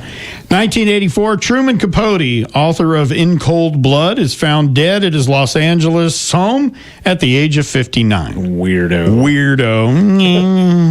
1985, Samantha Smith. Now, she was a schoolgirl who wrote a letter to Yuri Andropov, and she got a visit to the Soviet Union. Pretty wild. And her father are killed in an airliner crash in Maine. I think it was one of those commuter airlines, if I'm not mistaken. Wow. 1987, the Dow Jones average, it reaches a record. You ready for this? 1987, the Dow Jones reaches a record of 2,722 points. That's like Obama era stuff now. That was funny. Hi, this is David Barton. Be sure to listen to Wall Builders Live on Y100.5 FM because your family matters. Y100. Fox News, I'm Chris Foster. The first night of the Republican National Convention has a keynote speech from the party's only black senator. Senator Tim Scott of South Carolina said Democratic presidential nominee Joe Biden led the charge on a crime bill in 1994 that put many black Americans behind bars. President Trump's criminal justice reform law fixed many of the disparities Biden created. The president made appearances at the White House with former hostages and frontline workers. Fox's Rachel Sutherland. There's rain along the Gulf Coast from what was Tropical Storm Marco. What is now Hurricane Laura is on track next to make landfall tomorrow night into Thursday. Significant impacts are expected from southeast Texas into southwest Louisiana. Life-threatening storm surge, hurricane force winds, heavy rainfall, inland flooding, and tornadoes will be a danger. Fox meteorologist Janice Dean. America's listening to Fox News.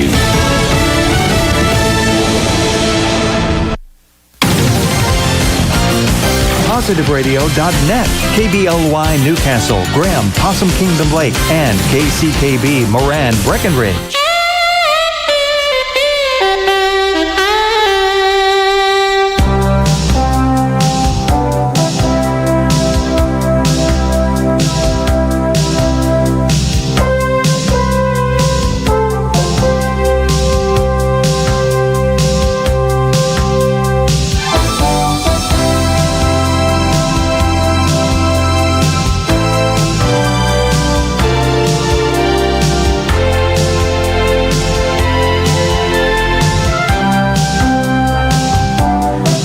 Caraby's in the studio with us now. It's a little bit after 8 o'clock. We're glad you're tuned in.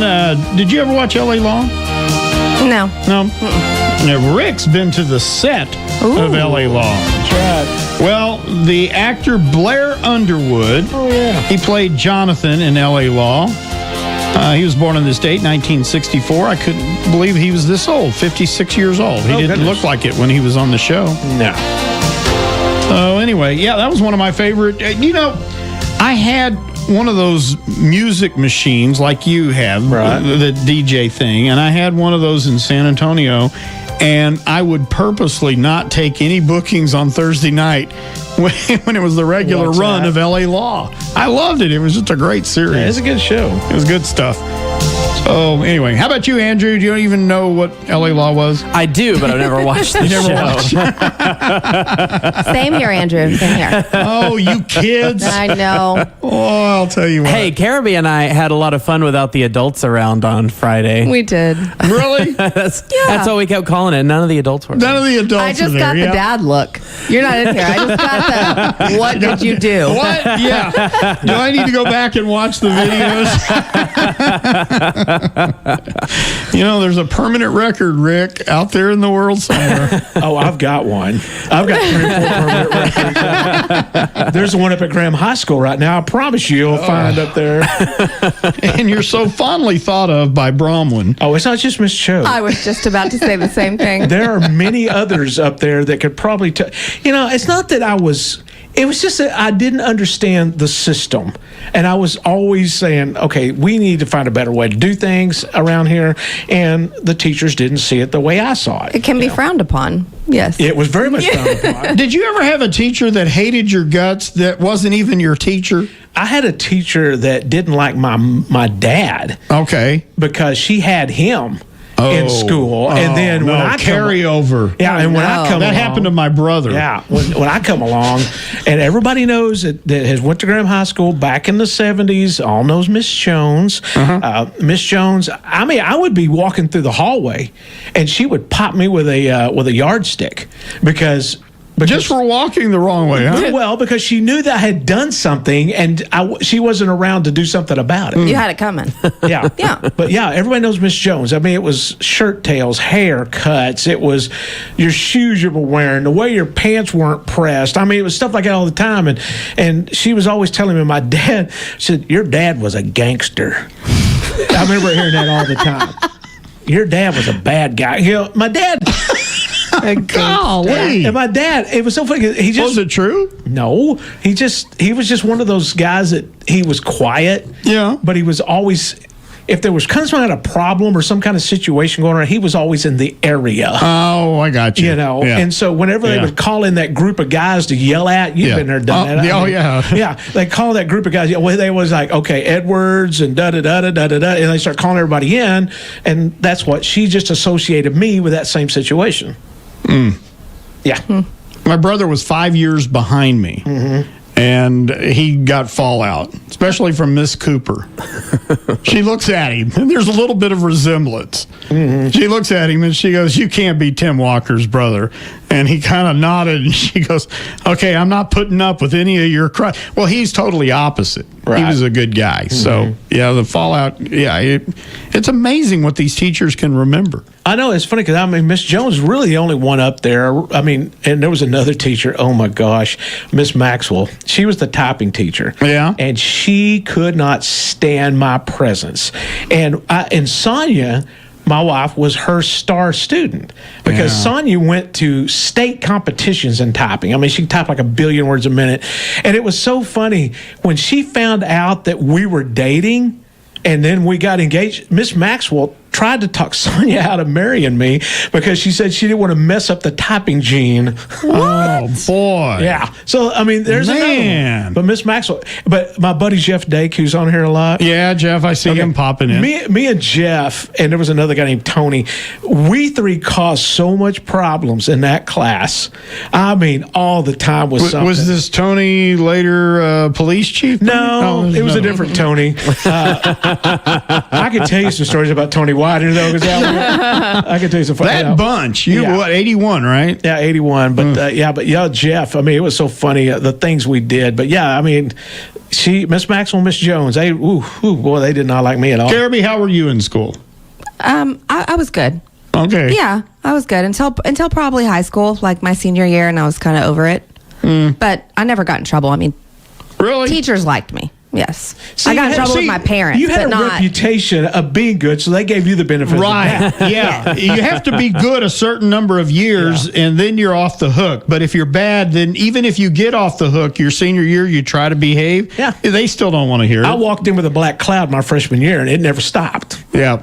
You know, Rick and I were on the frequent spanking plan. No spanking. In elementary school, I had some big problems with my teacher.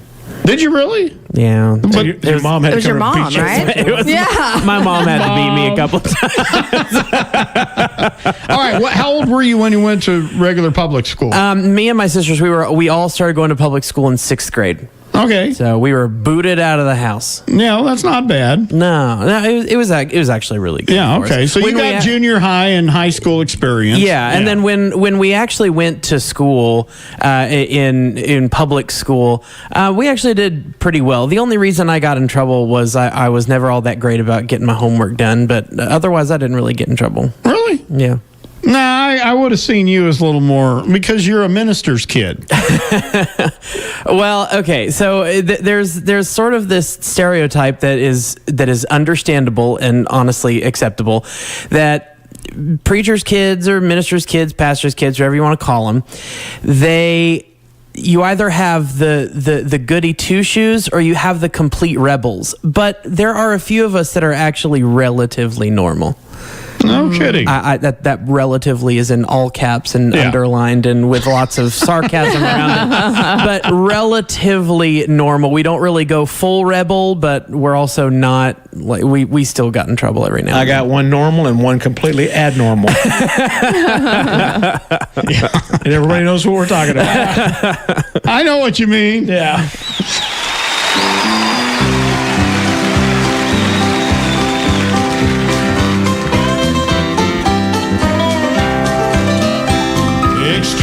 Excuses, you'll hear them every day.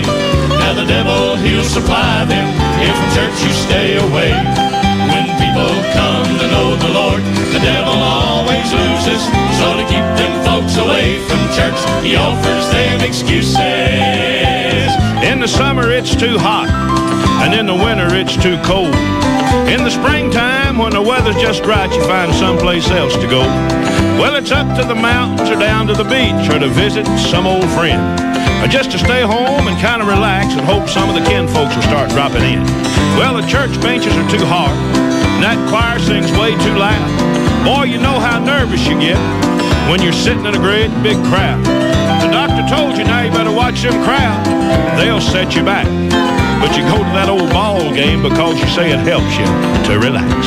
Well, a headache Sunday morning and a backache Sunday night.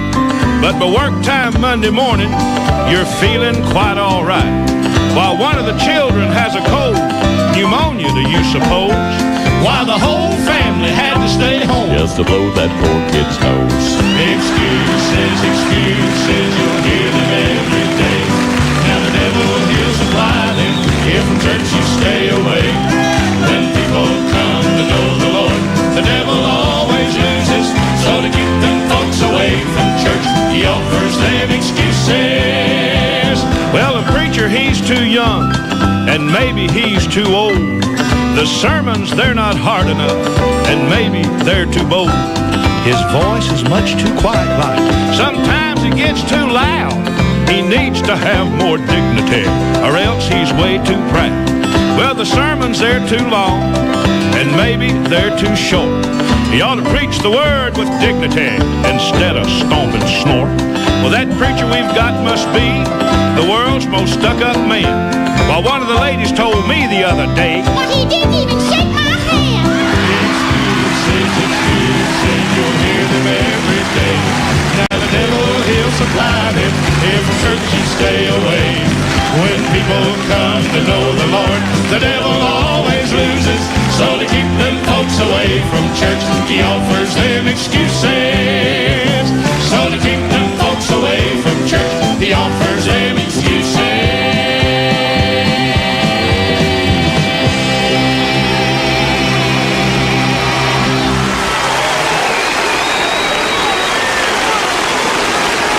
well, the sermons, they're too long.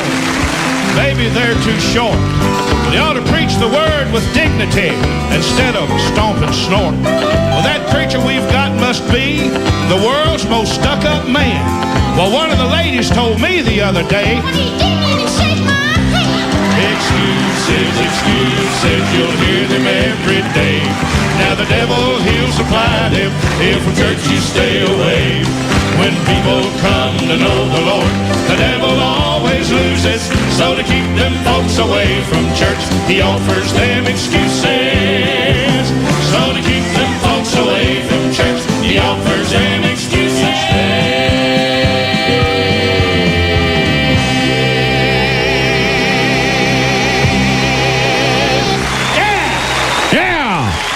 We all have them, don't we? What's the best excuse you've ever heard for church? Oh, this is the best one all time. I meant to pull that down. So go ahead. The best one all time is that when I was pastoring a church in the big city of Bluffdale, Texas. Okay. We were having a youth parent get together on a Sunday night. All right. And it was one of those deals where we were going to be talking to the youth, telling them what the things are going to be happening in the future. We want the parents to be there. What's going on? Well, this lady walked up to me and she said, "Are we eating tonight?" I said, "Yeah." I said, "We're going to have pizza." She goes, "Oh, I'm so sorry. We can't come. We had Italian last night." That was the excuse. I'm like, man. I was like, okay. Wow. Why don't you tell God that and see what he thinks of it? Yeah, there you go. That's But that was the top of my list. I've had a million other ones, but that one's the best one. If you have a vehicle you like, you shouldn't get rid of it because the engine, transmission, or differential has failed. You know the vehicle's maintenance history and there's no reason you can't keep it. Depreciation, license, insurance, and interest, add them all up and you'll probably total more than it would cost to install a remanufactured product from Jasper Engines and Transmissions. Call the trusted folks at Highsmith Automotive in Graham at 940-521-0294 and give what has been your faithful transportation a new lease on life. All right, 14 and a half minutes after the hour. What's the weather look like, sir? Well, the heat is on. 97 degrees today for a high. We're going to see those winds out of the east this afternoon. Clear tonight, low around 70. Again, light east winds. For your Wednesday, we're going to see sunny skies, a high of 96. Heat indexes will even be higher. Wednesday night, we're going to drop down to 71. And Thursday, we're going to see sunny skies and 96 degrees. I was looking on the extended forecast, and we're looking at high 90s, low hundreds for a while. So we'll see what happens. And we do have some 20% chances of rain coming up next week. So we'll see if it actually takes place. Our sunset tonight at 8:07. Our winds are calm at the moment. Humidity at 77%. The pressure climbing at 30.03. And temperatures around the region at 68 in Eastland, 68 in Breckenridge, and 70 in Graham. First State Bank has been serving residents and businesses in Young and Throckmorton counties for over 35 years. With 5 locations, convenient drive-thrus, online and mobile banking, you will find First State Bank has the staff, services, and know-how to meet all of your banking needs. First State Bank, where people come first. Visit our website at www.fsbgraham.com. Bear Chevrolet Buick and Cadillac is your trusted dealership in Breckenridge, Texas. Visit our showroom for a wide selection of pre-owned and certified used vehicles. Our cars undergo an extensive multi-point checkout before we make them available to you. Drop by 601 West Walker in Breckenridge or visit bearmotor.com. That's bearmotor.com, where your satisfaction is number one and we put customers first. In case of emergencies, every second counts. And when it's a health emergency, you want to get you and your family the help they need as soon as possible. The ER at Graham Regional Medical Center is open 24/7, 365, and ready to serve our community. They can treat anything at any time when you need help. From sickness to broken bones to major emergencies, they can get you the treatment that you need. Also, antivenom for snake bites, cardiac, and clot-busting meds are always available. Walk-ins are welcome and located at 1301 Montgomery Road in Graham. So when you need help and there's no time to waste, Graham Regional Medical Center Emergency Room has quality care close to home.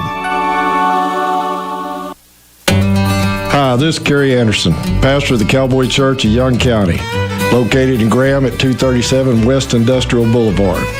We have a Sunday morning service from 10 to 11:30 and a Wednesday service at 7 p.m. With our outdoor amphitheater and our open arena, we're building an awesome youth department. Join us this Sunday at 10 a.m.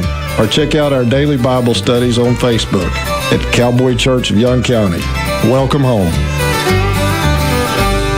So I was a little bit shocked yesterday. I don't know how I missed this, but late yesterday, I was looking on Facebook. No, I wasn't. It was on YouTube TV. I was looking to see if our show ran like it was supposed to, and I happened to pop in and saw an article or a screen pop up with Jerry Falwell Jr. Right. And he resigned from Liberty University. And I'm going, this is absolutely crazy. This is bonkers.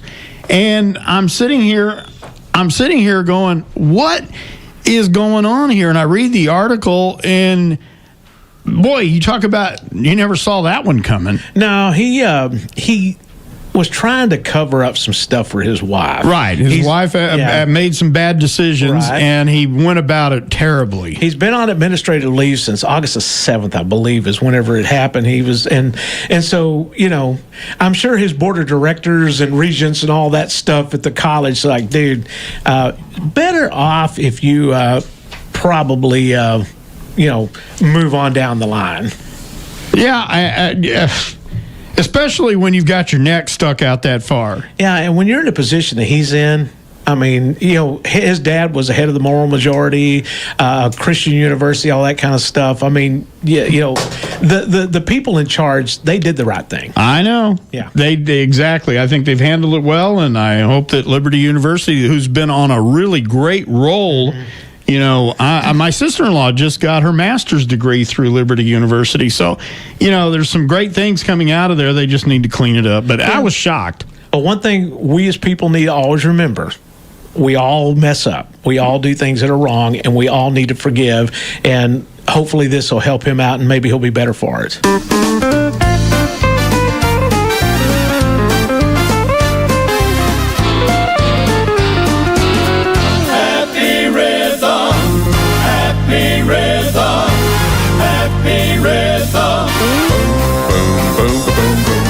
Happy rhythm, it's a rockin' and a rollin'. I can feel it moving when I'm singing the song.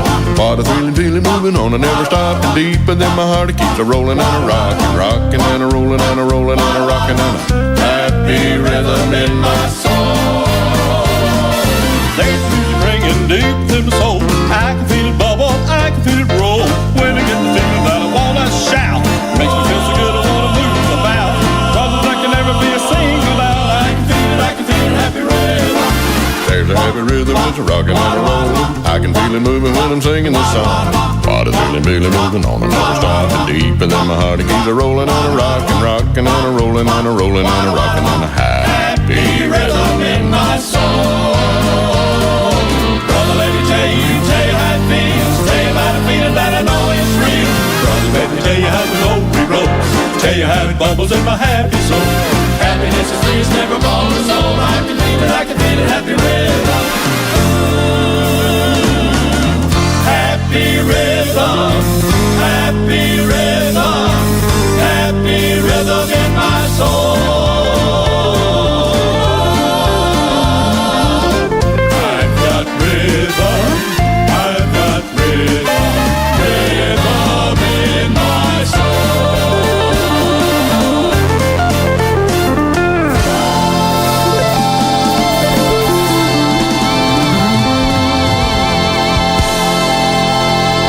21 minutes after 8 o'clock on Y100 and B104.1 FM. Andy's back in the back in master control, pushing all the buttons. What's going on in your world today? Actually, I had a list here. I want to see if y'all agreed. Okay. And I know Rick really loves my lists here. Yeah, your lists are goofy, man. I'm telling you what, I'm still upset about the Cyndi Lauper Beatle thing. I'm telling you what. Yeah, that was a pretty weak list. Dumbest list in the history of the planet. Yeah, Cyndi Lauper, more popular than the Beatles. All right. That might be a list out of the village. I told him, I said, would you go to 12yearold.com? All right. Insider decided to list previous Batman actors from worst to best because there's a new Batman coming out starring Robert Pattinson, which I am not looking forward to. But the first trailer was just released. It's going to be coming out And so they decided to list from worst to best. The number one worst actor to play Batman. Oh, Val Kilmer. Val Kilmer or George Clooney. Okay, it is George Clooney. Yeah. Oh, George Clooney. Was he worse than Val Kilmer? Because I never saw it was I a thought bad so. movie. But Val Kilmer was terrible. George Clooney said that it was a huge mistake to do Batman, that it almost ended his career. So even he recognizes he did not do a good job. Well, they had big stars in the movie, but it was just a bad movie. It was awful. Absolutely awful. Okay. Number 8, Lewis G. Wilson, who played Batman in the 1943 TV show. Right. Then number 7, Robert Lowry, who played Batman in the Batman and Robin TV show, 1949. Right. Number 6, Will Arnett, playing Batman in these new Lego movies recently. Number 5, Ben Affleck. Which, I don't know, I probably would have put Will Arnett above Ben Affleck personally. I think Ben Affleck's character not too bad. No, it's really not. But he's actually done a relatively good job. Then number 4 is Val Kilmer. And then number 3, Adam West. Okay, Adam West, to me, him and Michael Keaton were my two favorites. Okay, and then number 2, Christian Bale. Yeah, he was all right. And then number 1, Michael Keaton. Yeah, of course. I would have probably done that. I liked Michael Keaton's Yep. Batman a lot. Yeah. That was real exciting when that remake came out. It was pretty awesome. Yeah. So I'm looking forward to see what the new Batman's going to do. I mean, I don't know about the actor in it and everything. But I would say make another Justice League movie. Who was it that's playing the Penguin in this one that's coming out? Because they just said something about him. He did a pretty. You can't recognize him. Hope it ain't Danny DeVito. No, that was pretty. Yeah, that one wasn't good at all. If they're going to do a new Batman movie, they need to bring Anne Hathaway, her character, back. Yeah. I'll watch that one. I guarantee you. For the perfect gift for a bridal shower or a wedding, we at Jordan Pharmacy are here to help you. You can choose a gift right from their selections. Choose the amount you want to spend. It's so easy. There's no scanning, and we will wrap your gift for you and get it delivered. Come see us at 1332 Highway 16 South, Graham, Texas, or call us at 940-549-1011. Hey, Andrew, we're friends, right? Well, yeah. Good, because I need to talk to you about your problem. What problem? All the bottled water you drink, man. Let me help you. Well, it just tastes better than tap water. And how could you help me? MIP Water Treatment just does big water systems. No, I mean, we do those too, but MIP stands for Make It Pure. We can install an under-the-sink or a whole house reverse osmosis system, giving you perfect drinking or cooking water straight from the faucet in your home or office. That sounds expensive, Brady. Actually, it'll pay for itself quickly considering all the money you'll save on the bottled water you don't have to buy. Huh, true. How do I find out more? Just give us a call at MIP Water Treatment for your free estimate, 940-549-2501. This week on Pathway to Victory. You may not be able to change your situation, but you can always do the next right thing. In the Bible, doing the next right thing is called doing good. Very simply, doing good means do all the good you can, while you can, where you can. Don't miss the final 3 survival tips in the Courageous series on Pathway to Victory with Dr. Robert Jeffress. For all your Western wear needs, stop by Welch in the Square in downtown Graham. We've got a wide selection of jeans, shirts, boots, and jewelry for the ladies, plus pocket knives, belts, hats, jeans, and boots for the men. We always carry the ladies' styles for all ages. Welch Western Wear, 514 Oak Street on the west side of the square in Graham. We've been in business in Graham since 2005. Thank you. All right, Rick, I'm going to let you introduce this great group of people from the Rompin' Stompin' Big Blue Band. I tell you what, these guys, the young lady, I'm sorry, I don't know your name. Brenda, okay. Yes. But she has just joined, but these guys, I mean, you want to talk about been in the trenches and wars with these guys over the years. But you know, our Rompin' Stompin' Big Blue Band directors are here. Josh, Hugh put this off on you. Because I asked him, I said, what's your show this year as a contest year? And every question was answered with, I'll let Josh explain that. So I'm going to say, okay, Josh, what's going on that Hugh doesn't want to tell us about? Well, this has been a really interesting last, 5 months, 6 months, something like that. I hadn't noticed. I know it's just been crazy. Hanging out at home, and I'm just getting nut. It's been really challenging from the school perspective. I know there's been lots of conversations with Mr. Cruz and Mr. Gordy and everybody, and just trying to make sure that we keep kids safe and healthy. And so we started talking through the middle of the summer about what we needed to do just those two things: keep our kids safe and keep them healthy. And so we're kind of shifting gears a little bit this year. It's a big departure for us. Normally we have our big contest show, but there were lots of things early, middle of July, that were way up in the air with UIL and that kind of thing. And as I told Mr. Gordy and Mr. Cruz, we kind of felt like trying to do the same old thing was like shooting a basketball from the backyard and trying to hit the goal in the front driveway. I mean, there was a good chance we could maybe get close, but the chances weren't very high for us. So this year we're basically focusing on rebuilding our musicians, rebuilding our kids, and keeping them just as safe as they can, since there are so many things that are just up in the air. So this year, instead of doing one big contest show, we're going to kind of pull back from that. We're going to do more of what you'd consider like a college marching band season. We're going to do multiple marching shows. We're going to have a different show each Friday night at the home games. We're traveling with a pep band to the away games to support the Steers, so we can still be on the road, because there's definitely some travel considerations with a group our size. Right.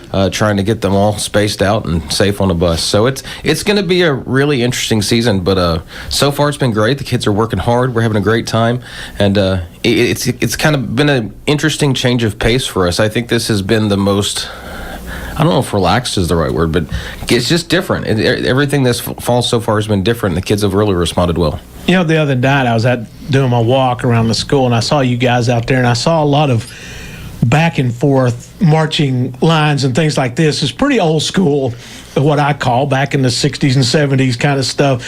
Have you had to tap into some older band directors or something to get some of this kind of stuff, or how do you find those shows? Well, a lot of what you were seeing is just our normal summer band fundamentals, routines, things like that. But there has been a lot of discussion with older directors. We're actually pulling out some music that this band here hasn't played in, we're going to get to play the horse. I don't know. We'll see. I've been trying for years. I say, I've been trying to get Dax. I've been bugging him about that for a long time. But I think definitely drawing on some experience of older directors and some guys that have been around, stuff that's been around forever, some music that's been around forever that's just fun. It's going to be a challenge, but at the same time, something we're going to enjoy a lot this fall. Is there a difference between show music and marching music? Not really. I mean, you can march to anything, just about. I think it's just how you spin it and how you put it in place, and get the kids bought into it. And so far, we're having a good time. Now, Hugh, I know you were kind of the first of the bunch to get rolling with the percussion and stuff like that this year. How's that went? This is another thing that's kind of different for us, because this year, since we're limiting like what we're taking on traveling and stuff, we have no front ensemble this year. So we are marching every percussion kiddo on the field. Oh, wow. Which is fun. It really is. Our little freshmen, man, they're hanging on for dear life sometimes. They were last night a little bit. But it's really cool seeing that big old line out there, and just kids having a bunch of fun with that and working on hands, getting things grooving. They're doing great. They really are. We're real proud of them. Now, you've got enough percussion instruments for everybody, or we do. Nobody's walking around with a xylophone out there. No, not like when I was in high school. That'd be really taking it. That's why that's real old school. No, we had some stuff that we had brought to the junior high from high school, some old stuff. So we just brought it back up to high school, and we outfitted those kiddos, and they're doing really, really well. They're getting the cadences down, which the kids really dig, and I said couldn't be prouder. They're pretty excellent. Having fun, man. Hey, Dax is going to ask you, introduce our new director. We got to know what's going on. And also, did they teach you in college about pandemics and how to handle things? Oh, totally. No, this is new. This is new world for everybody. I read somewhere yesterday that everybody's back basically a first year teacher again, and that's pretty much true. Because the old way to do things is out the window. So we're all learning every day what to do, and online classes and teaching through the internet. It's just totally different for all of us, but we'll get there. And our new instructor, teacher, victim, whatever you want to call her, is Miss Brenda Smith. She comes to us from Texas Women's University. She is a first-year teacher and clarinet player extraordinaire. Yes. Has jumped right in and done great things with us already. We're very proud to have her here. Brenda, I got to ask you a question. My daughter played clarinet, okay? What's your favorite brand of clarinet? Because I had to sell something very valuable to buy this clarinet for Kimberly, and I'm curious of your favorite brand of clarinet. My favorite brand would probably be Buffet. Yeah, that's it. Yeah, that was it. I had two of those RCA microphones, those big D77s, and I had given each one to one of the kids, and Kimberly said, "Hey, can I have the microphone to sell?" And I go, "Well, it better be worth something." And she said that Buffet, she got a $3,000 Buffet for $2,000, and she used that for it. She still has it. I wish. Yeah, she lucked out. She really did. So that's good to know. That's very good. That's standard. All right, are we leaving anything out? You guys, I know your hands are really tied behind your backs this year. This is crazy. I mean, the whole way that this whole year has kind of developed, the away games and all the restrictions and stuff. Are the kids still having an enthusiasm with the band? Oh, yeah. Yeah, we were actually really, really excited. We talk a lot about the kids and how the kids have been impacted and everything else. The teachers just as badly. Because we at the end of the day, we just want to be in the room with our kids and hang out with our students, and we enjoy that. So I spent most of the summer just kind of worried and, pacing in my house and driving Sarah a little bit crazy.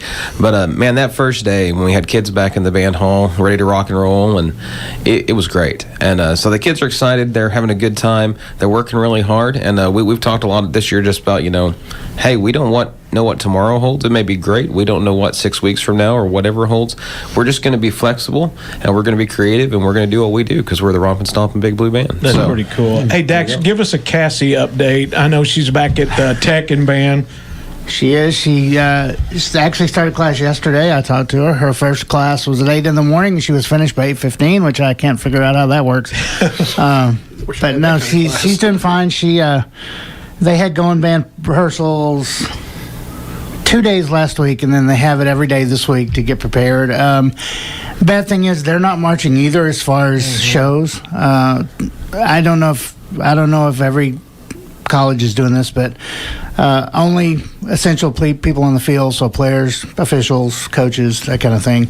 So they won't be taking the field at halftime, but they are playing in the stands. They are marching over all the general stuff. So she's having a great time. Well, that's good. I know a lot of folks know Cassie very well, and she was a drum major here at Graham High School. Does a great job, and now she's at Texas Tech Band. So very happy with her. And I tell you, we're proud of old Dax. He the other day was bragging. He jogged a mile without stopping. I'm sitting there going, dude. I didn't die. Almost. Almost. Well, I was glad because that's an inspiration to me because I haven't jogged in, 60 years. So that's all. Yeah, that long. Yeah. Well, I'll turn 51 on next Friday, and I ain't jogged in 50 years, so I'm with you. So. All right. And how long is it? How long did you jog now?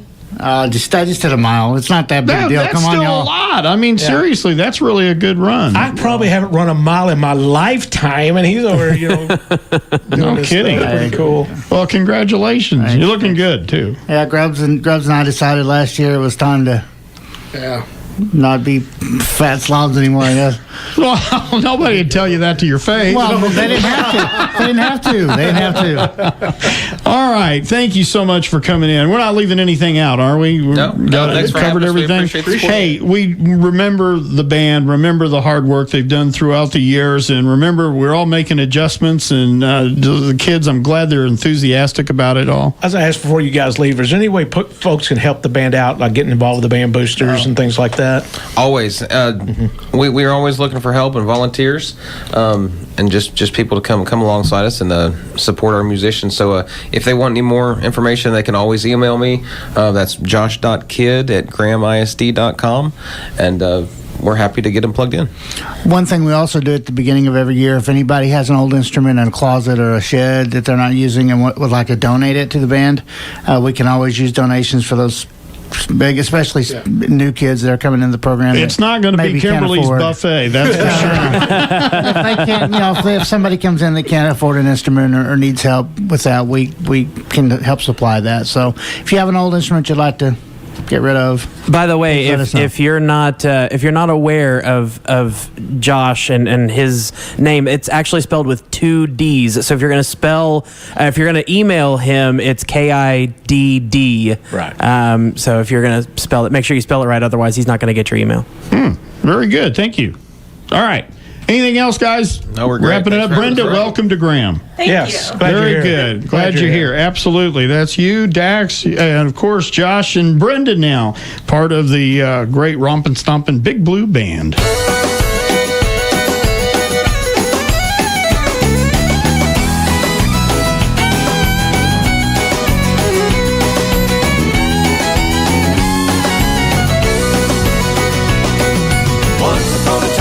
Feeling mighty fine, and I said it in a happy song. I said it cause I told just how I felt, and my friends started singing along. If you ask me if I'm still feeling fine right now, I can answer with an all-time yes. I can tell you how I feel, there's never any need to guess. Well, I'm still feeling fine after all this time, I'm feeling mighty fine today. Every day I'm climbing just a little bit higher, walking up the King's Highway. I still wanna go where the milk and honey flow, and I'm not gonna change my mind. Happy on the journey, and I'm still feeling mighty fine.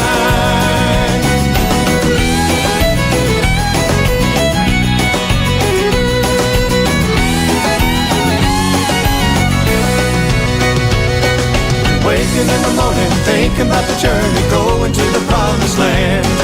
Thinking about the songs we used to sing, and I'll sing them all over again. God has never changed and the song remains, and heaven's still on my mind.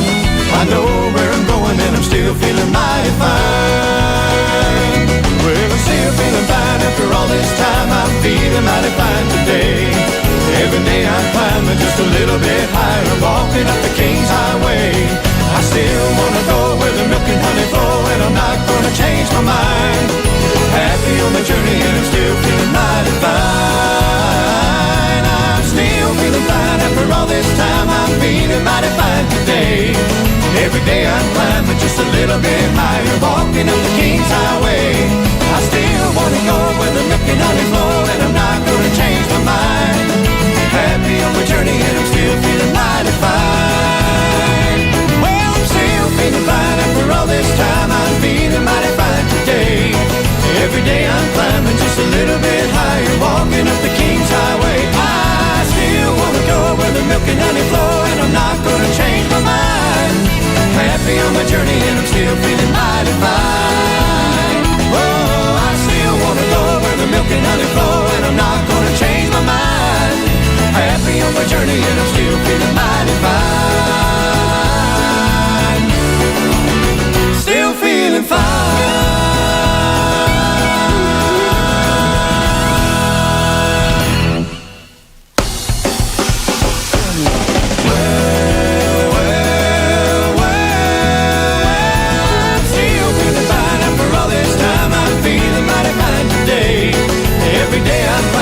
A little bit higher, walking up the King's Highway. I still wanna go where the milk and honey flow, and I'm not gonna change my mind. Happy on the journey, and I'm still feeling mighty fine. Well, I'm still feeling fine after all this time, feeling mighty fine today. Every day I'm climbing just a little bit higher, walking up the King's Highway. I still wanna go where the milk and honey flow, and I'm not gonna change my mind. Happy on the journey, and I'm still feeling mighty fine. I still wanna go where the milk and honey flow, and I'm not gonna change my mind. Happy on the journey, and I'm still feeling mighty fine.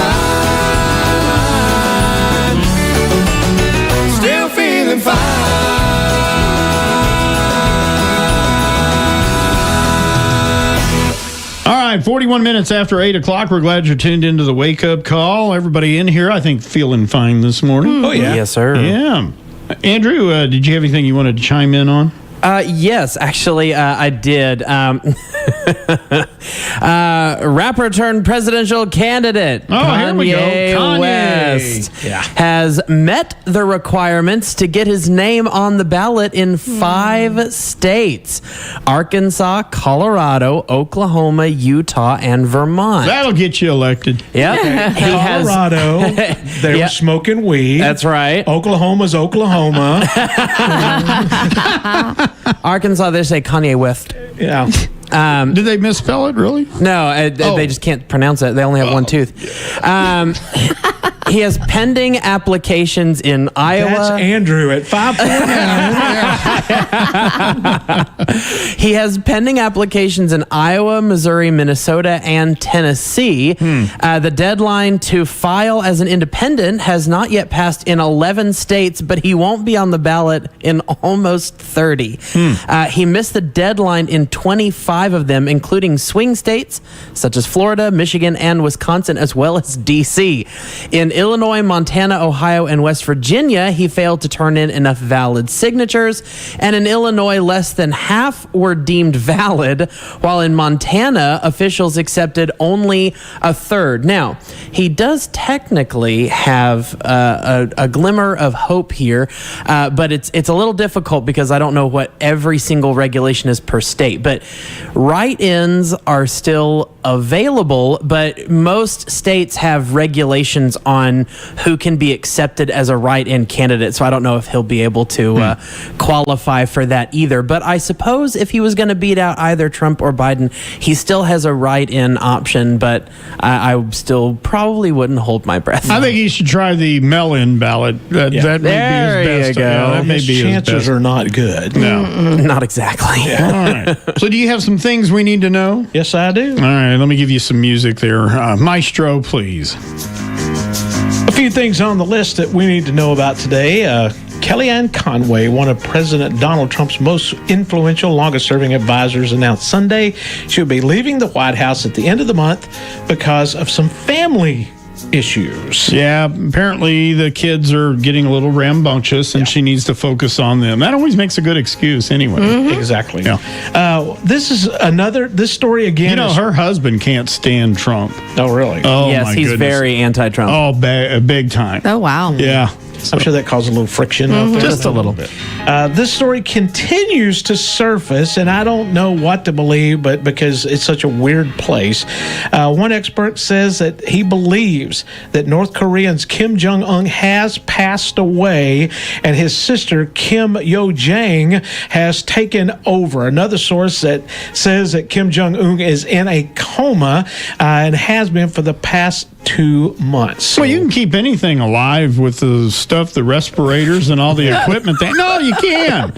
I'm telling you what. I'm serious. We learned that in our CPR class. Yeah, we did. Caribbean Air CPR certified. We can keep you alive, You're Rick. safe. I'm glad y'all are doing No that. worries. I'm glad y'all are doing that. But yeah, I mean, Till we get tired. I really hope that he is alive, because if his sister takes over, there's no telling with that. Disney. Do you really think they're the ones in control? No. Yeah. Okay. No, not even close. Disney has decided to release Mulan. This will be on Roku, Apple, and Google streaming services. Plus, it'll also be on Disney Plus. I believe they're going to release it. Not going to be in theaters at $29.99 a view, so you can go check it out. That's because they know there's probably 3 or 4 people wrapped around you. Yep. They'll watch that one. Yep. The Democrat National Convention has drew 21 million less viewers than the same time in 2016. It says that the Nielsen ratings came in from the major networks. It was down almost 30% in viewership. So ouch. Not many watching the Democrat convention. I will say last night I watched Nikki Haley, and then it switched over. She did a great speech. I liked her a lot. I really wish she would be our vice president candidate. I'm not Pence is fine, but Pence is like, the cousin that never gets into trouble. He just sits over there just waiting his time. Yeah. But Nikki Haley, she's just dynamic. And you look at her roots and everything about it. I loved her speech last night. And then Don Jr. gets on, and I can't handle this guy. He is such a salesman through and through. Anyway. Business guy. We know that Australia has went through some major league wildfires at the beginning of the year. Mm-hmm. Well, winter has come across Australia, and now they're dealing with 3 feet of snow. What? Oh. Really? Yeah, you went from wildfires to 3 feet of snow. So yeah, the 2020 just keeps on giving. Sounds like Texas weather. Yeah, crazy. If you don't like it, wait 5 minutes, it'll change. Yeah. What is the latest coronavirus shortage? We had the toilet paper, the TP problem, and Dr. Pepper was another one. Well, we had change problems. We had change problems. I've seen signs now that say we're low on quarters. Yeah. Yeah, in the stores and Bring them with you. But what's the latest one? Spam's my vote. Spam. No, spam. Actually, it's laptop computers. Yes, I heard that. Yeah, they're having a hard time getting them. They said that HP Dell are telling school districts they have a shortage of nearly 5 million laptops. So they're trying to ramp it up to get that one done. And speaking of computers, last but not least, something yesterday caused an outage on Zoom. Lots and lots and lots of online meetings could not be held yesterday, and I'm sure that did not hurt too many feelings. I'm telling you, it's that little Chinaman over there that doesn't have anything to do and having some fun. He flipped the switch. Yep.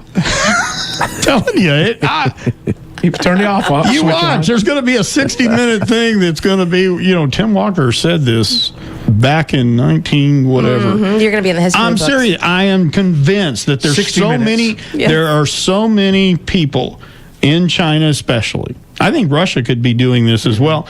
That because of us being online and the accessibility of everything, that they're monitoring just about everything. Well, I'd like to find out which one is it. Hacked my credit card last Thursday. Did you get one?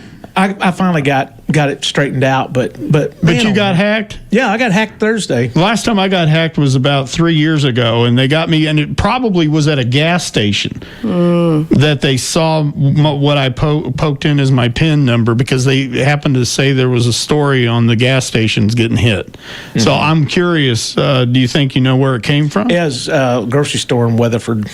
No, really? Yeah.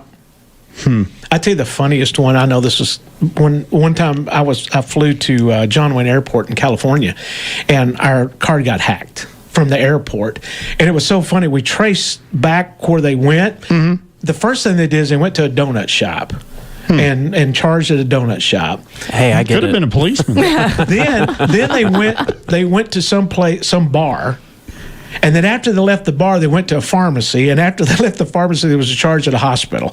So we went from a donut shop to a hospital, and somewhere in between there was a pharmacy and a bar. So they got sick on donuts into the bar, went to the pharmacy to figure out what they got sick on, and they ended up in a hospital.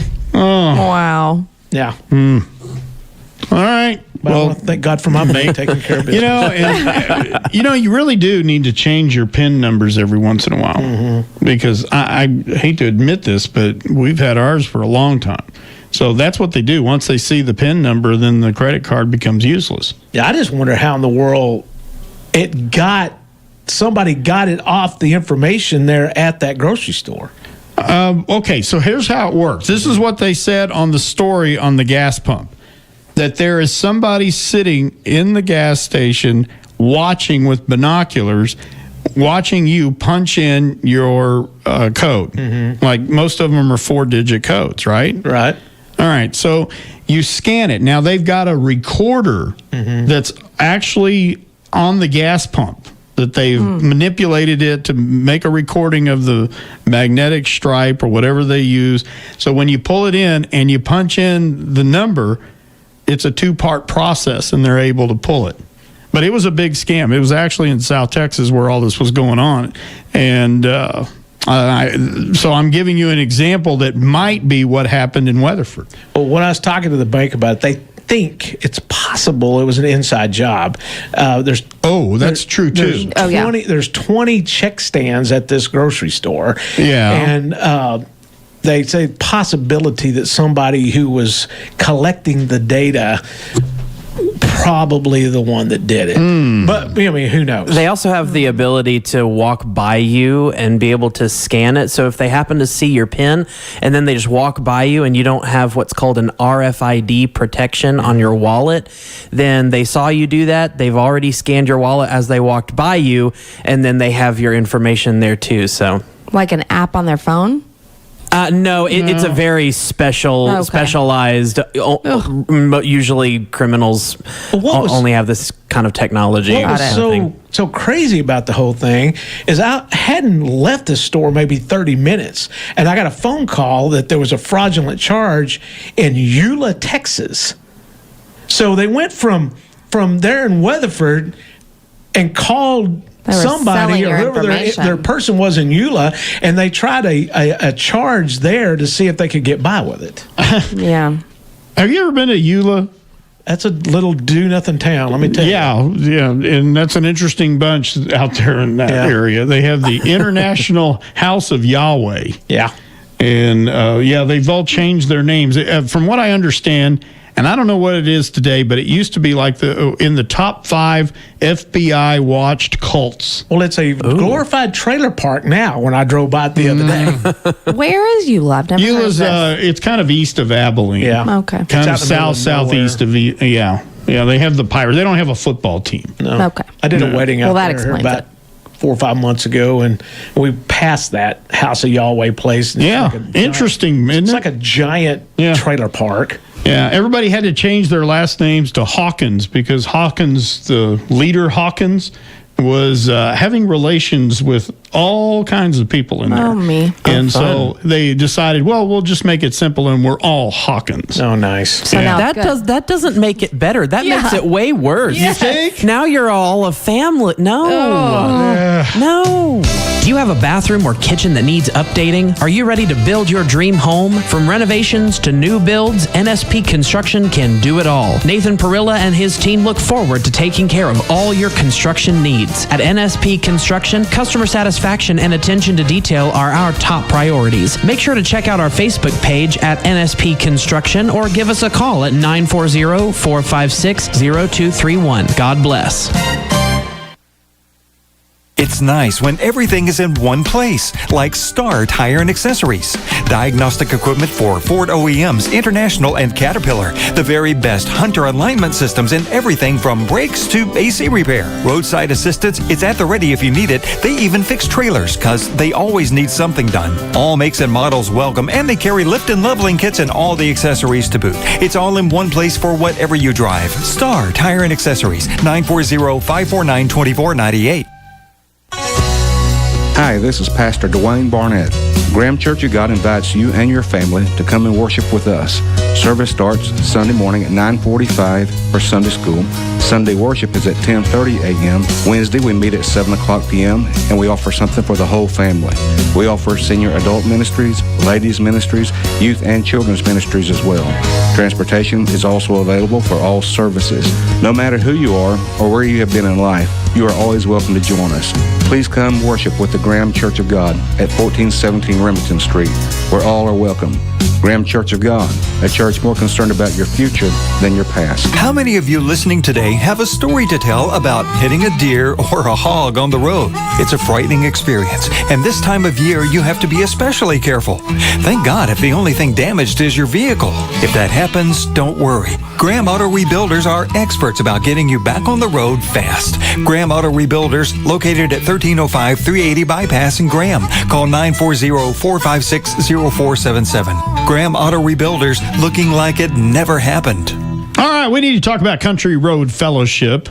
Well, we want you know anything about that church? I know a little bit about it. There's some good people. Again, the preaching's a little suspect, but everything else is pretty good out there. But you want to come out and check it out. Tomorrow night, 6:30, we're going to have our kids, our youth, and our adult Bible study. Great. We also have dinner together. And I want to appeal to you and tell you, look, if you feel like you can't come to a church. There's a lot of people who feel like, there's folks out there that are hypocritical, judgmental, whatever the case may be. I'm going to tell you something about Country Road Fellowship Church. If they will allow me to be the pastor, this is the least judgmental place in the world. And so I want you to, I'm begging for folks that don't have a place to go. You can get right off work. You don't even have to change your clothes. Come right out. Because what I wear when I come to work here, I wear at church at night. And I want you to come out and be a part of things. It's just a group of people who love the Lord, who love each other, and we would love for you to come out and be a part of things. Now, we meet tomorrow night at 6:30. We meet on Sunday mornings at 10 o'clock. It's a laid-back atmosphere. It's nothing pretentious about anybody at any place whatsoever. It's just a great place to be, and we would love for you to come be a part of things. We're Baptist theology, but we would love for you to come out and be part of things at the Country Road Fellowship Church. You can look us up on the web at countryroadfellowship.com, or you can also check us out on Facebook, and all the sermons are there. And if you want to just try it out and see what it's like, we'd love for you to come by and be a part of it, where it's all about Him. All right. Thank you very much, Rick. Any closing thoughts? Just be ready for tomorrow. We got a lot of good stuff happening. Yeah, we do. Tomorrow we're going to continue on getting ramped up and ready for school to get here. We got our football game coming up on Friday. So a lot of good stuff taking place. Yeah, Caribbean. We're going to have Dr. Martin in the house tomorrow. Yes. Yes. Looking get an forward to update. that. Yep. Okay. And then, of course, we also have our Bryan Insurance Tip of the Week coming in. Absolutely. And I guess, Andrew, any closing thoughts? Yes, sir. Just one. Go out and do something nice for someone today.